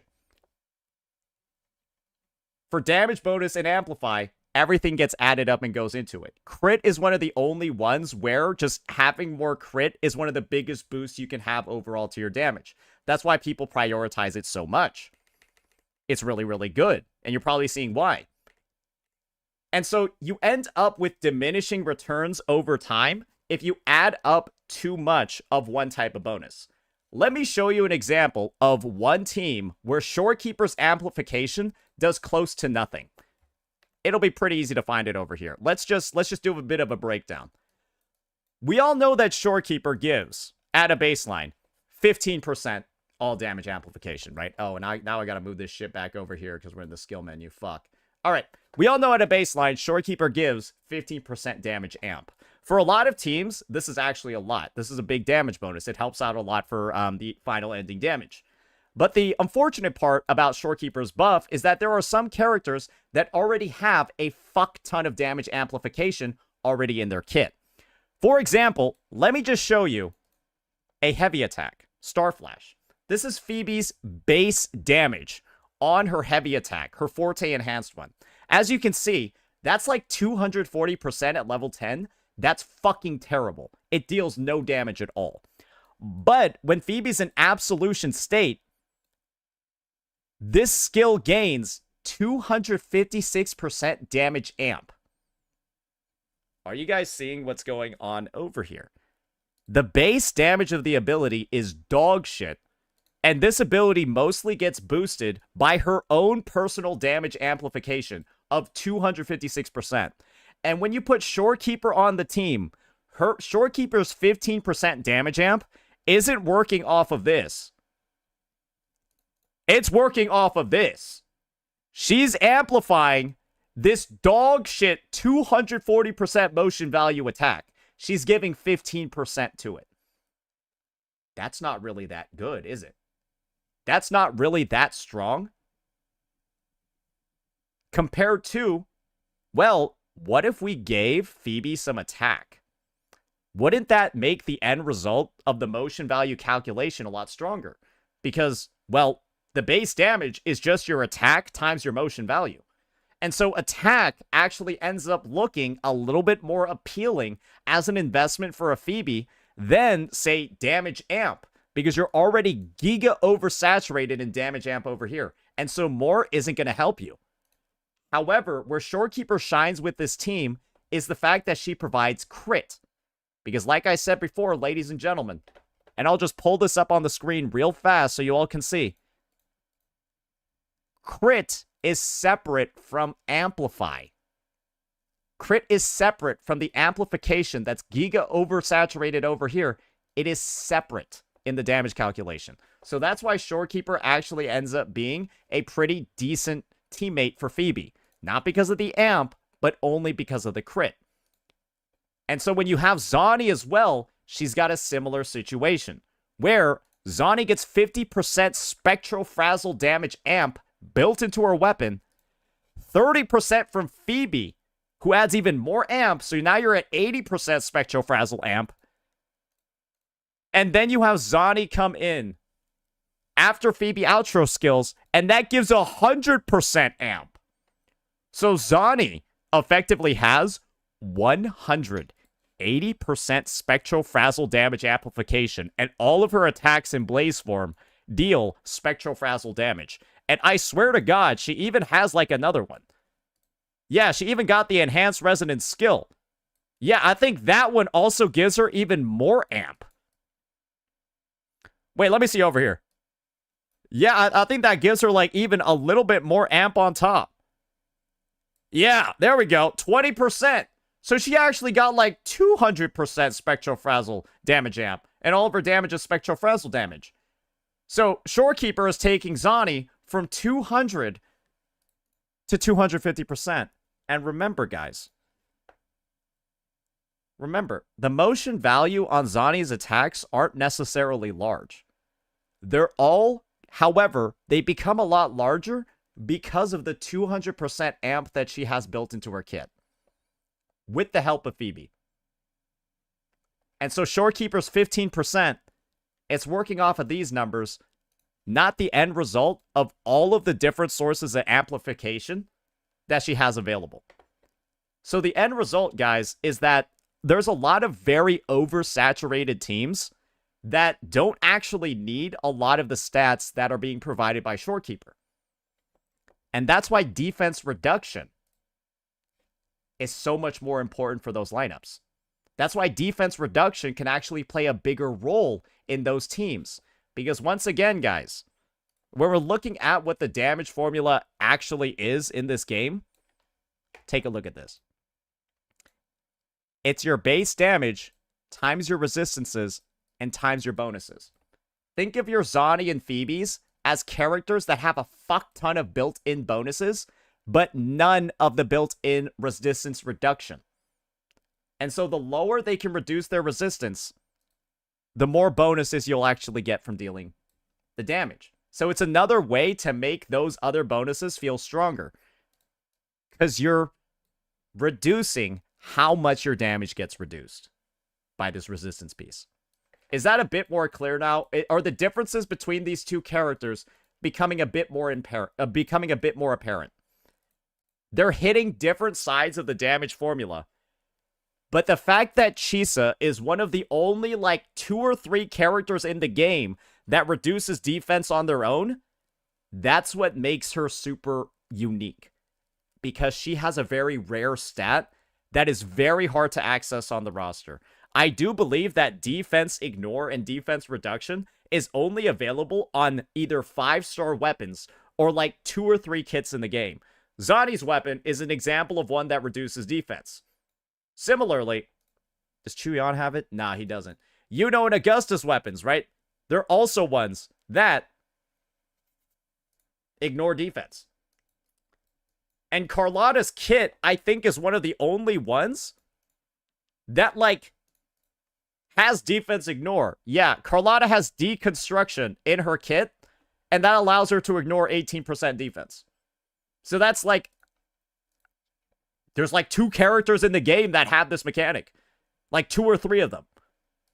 And so, to kind of wrap this all up, guys, Chisa gives this access to defense ignore and reduction to every single team.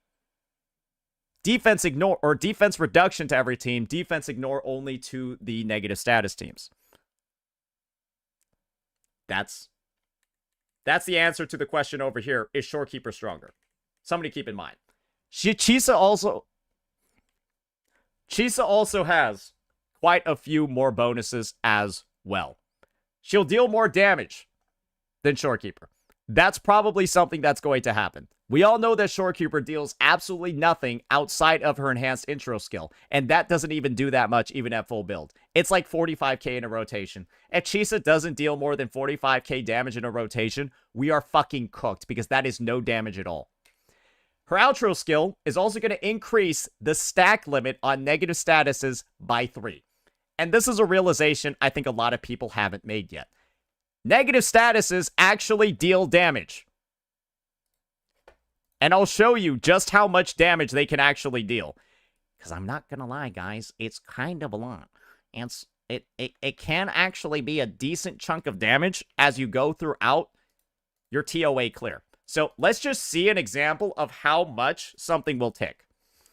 Let's just see an example of how much a fully stacked up arrow erosion tick does.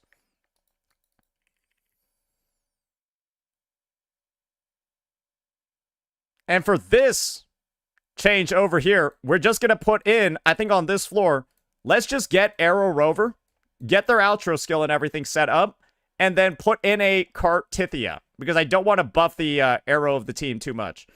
And let me just make sure, oh, dearie me, they got some shit on them over here. Oh, that ain't good. Oh, man, this is a pain in the I'm just going to put Rejuvenating Glow on them. It doesn't matter if they have, like, Gust of Welkin or anything. Yeah, that's a bit rough. Okay, we'll do that. I gotta go free up. Where the fuck are they even being used? Oh, they're down here.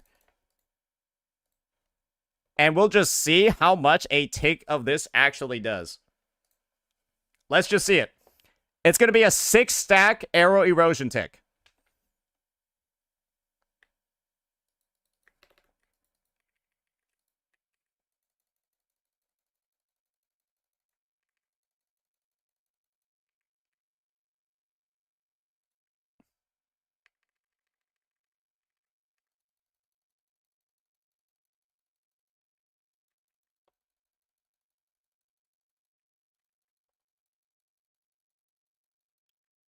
Are they gonna die before I can even stack up something to 6?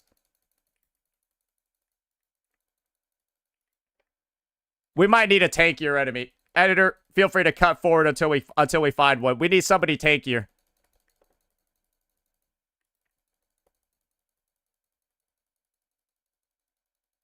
We need somebody tankier.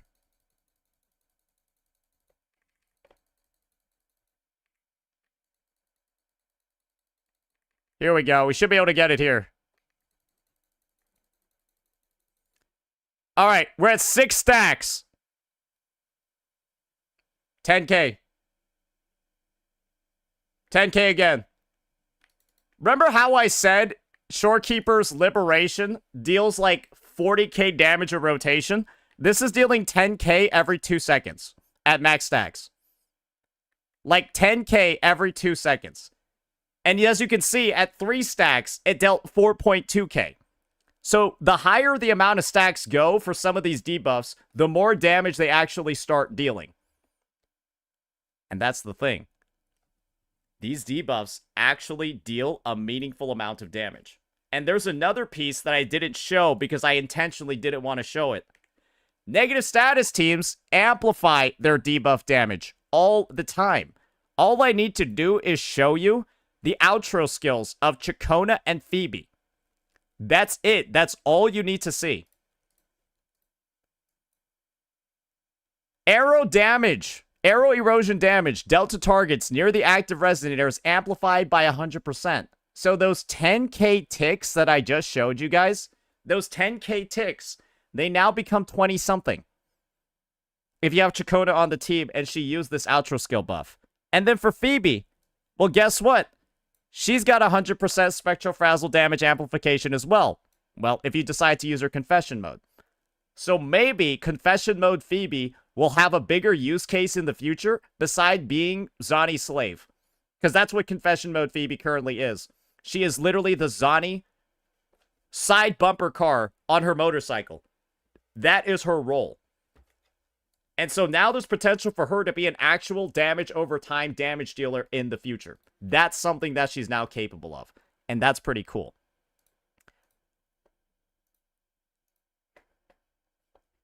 Chisa's also going to enable every other archetype of negative statuses moving forward as well, too.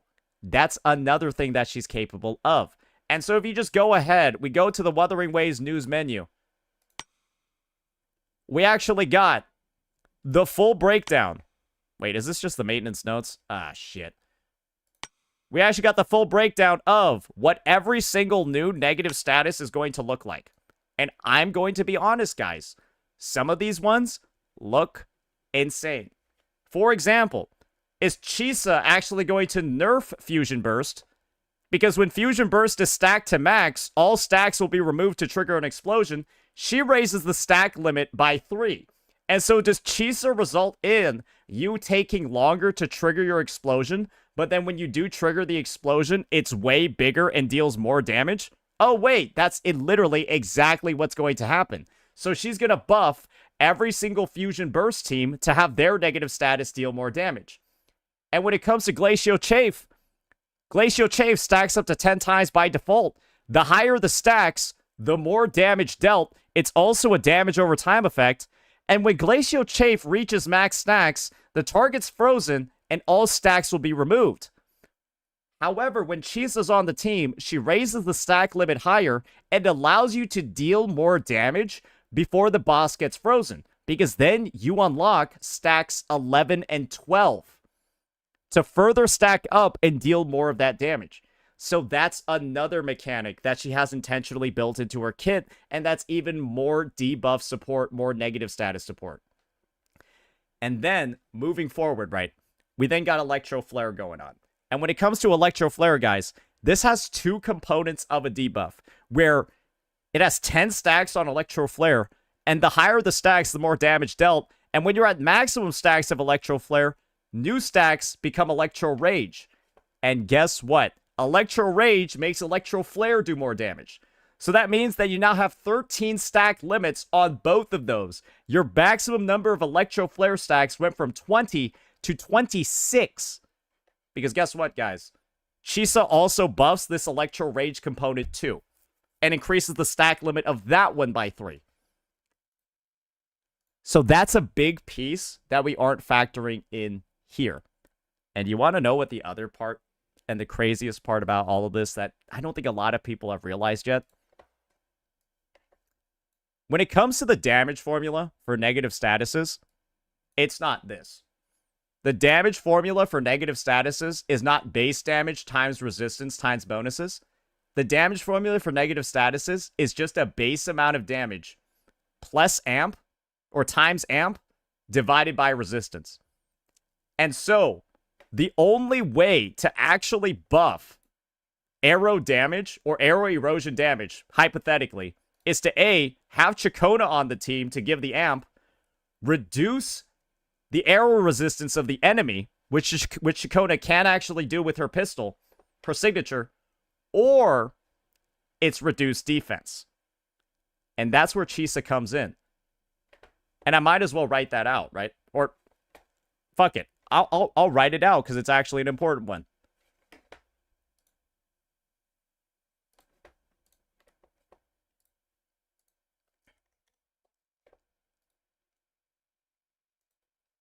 Negative status damage. Damage equals base damage times status amp times resistances. And there's not a lot of ways to increase it. Your damage bonus, for example, does nothing for your negative status damage. The only ways to increase it are status amps, or yeah, basically status amps that you get from outro skills, or reducing the enemy's defense. Some might say that's a limitation in the game, but it does give Chisa a very tailored strength. She's for negative status teams. She greatly buffs their damage. She works with every single existing negative status team. She's going to be really good with Phoebe and Zani, right? For the reasons that I mentioned. She's going to be really good with Phoebe and Zani for the reasons that I mentioned. And she's also going to be very good for Chakona and Kartithia as well. She's also going to give Arrow Rover the capability to convert Havoc Bane stacks to Arrow Erosion stacks too, so there might be a team that comes out of that one. Fact of the matter is that there's a lot more components going into Chisa's value than just this damage calculation difference that you're seeing over here. Because on paper, Shorekeeper is going to buff raw damage a lot more, but Chisa's going to do a lot of other stuff on the side to make up for it. And Chisa should be super usable, super strong, and also buff the damage of every negative status team that is coming out. And so from that point of view, yes, this is the new Shorekeeper. Chisa is the new Shorekeeper, but she only works for negative status teams. And she only fills that role for negative status teams. And this is another thing that I'm going to say.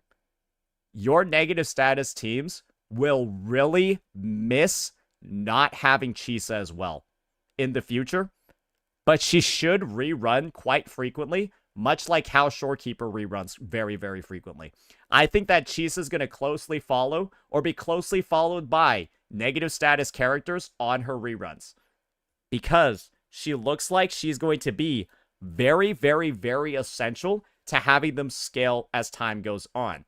And like I said before, she has very, very strong interactions with increasing the cap limits on all of these debuffs, because they all deal much more damage the higher number of stacks they are. And so increasing the stack limit is, and quite probably will be, one of the best ways to increase these types of teams' damage.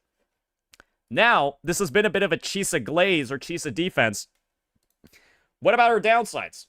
Right? What is wrong with this unit? What's fucked up about her? Why is she low value?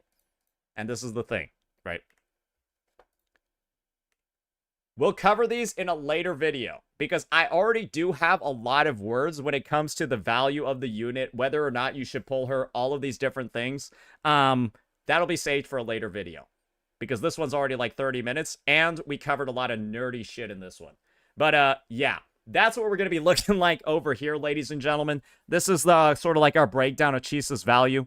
Again, this was like rough calculation, shit that I was doing while my internet was off, but hopefully it's painted a much clearer picture for whether or not you actually do want to pull this unit and the value that she's going to have moving forward. Because, again, she's way more general than you might be thinking. Havoc Bane and its defense reduction and her own defense reduction applies to every single negative status team. And from the design of this debuff as a whole, it's meant to work with other debuffs. You can almost think of Havoc Bane as very similar to, like, God, I would say like Anemo in Genshin Impact. You combine Havoc Bane with any of these other negative statuses, and the other negative status will deal more damage. Kind of like how you combine Anemo with any other element in Genshin, and then that element it got combined with deals more damage. There's a similar sort of dynamic going on over here. It's not as complicated or as nuanced as the elemental system, but you kind of just pair up Havoc Bane with anything and it'll make it deal more damage. So, yeah.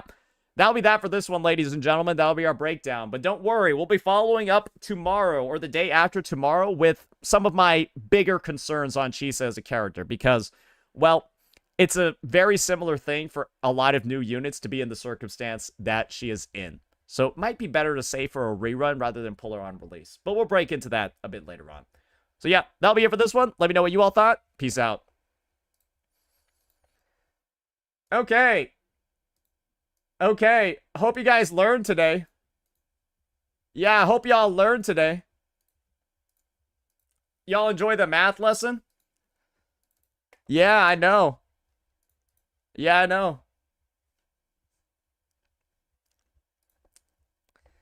I'm ready for college. Yeah, guys, I'm very good at teaching people things. I'm actually very good at teaching people things. Okay. Is Chisa the new SK?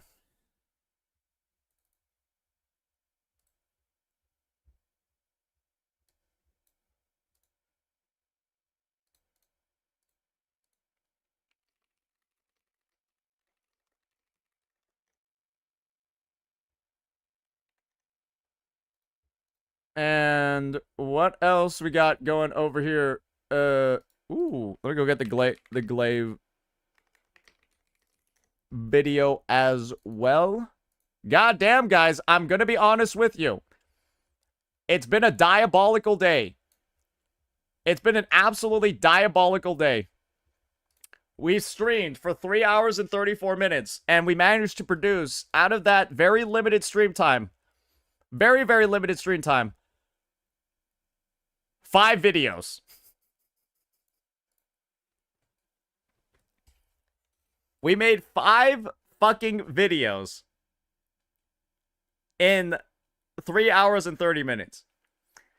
Yeah, that is a dedicated grind fucking day. That is a dedicated day of grinding right there. So, yeah, I'm just gonna go ahead. I'm gonna have to call it for now because I got a trailer that I need to react to later. Yeah, Chisa's shit is coming out, boys.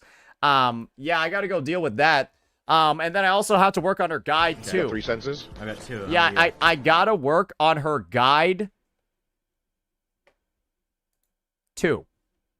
So, yeah. You know what? Why don't I raid Fob? I want to raid Fob. Let me know what happens. Yeah, I'll raid Fob. It's been a minute. Let's see what happens, man. Alright, thank y'all for coming out, even though the day is late. But, yeah, I'll see y'all next time. Peace.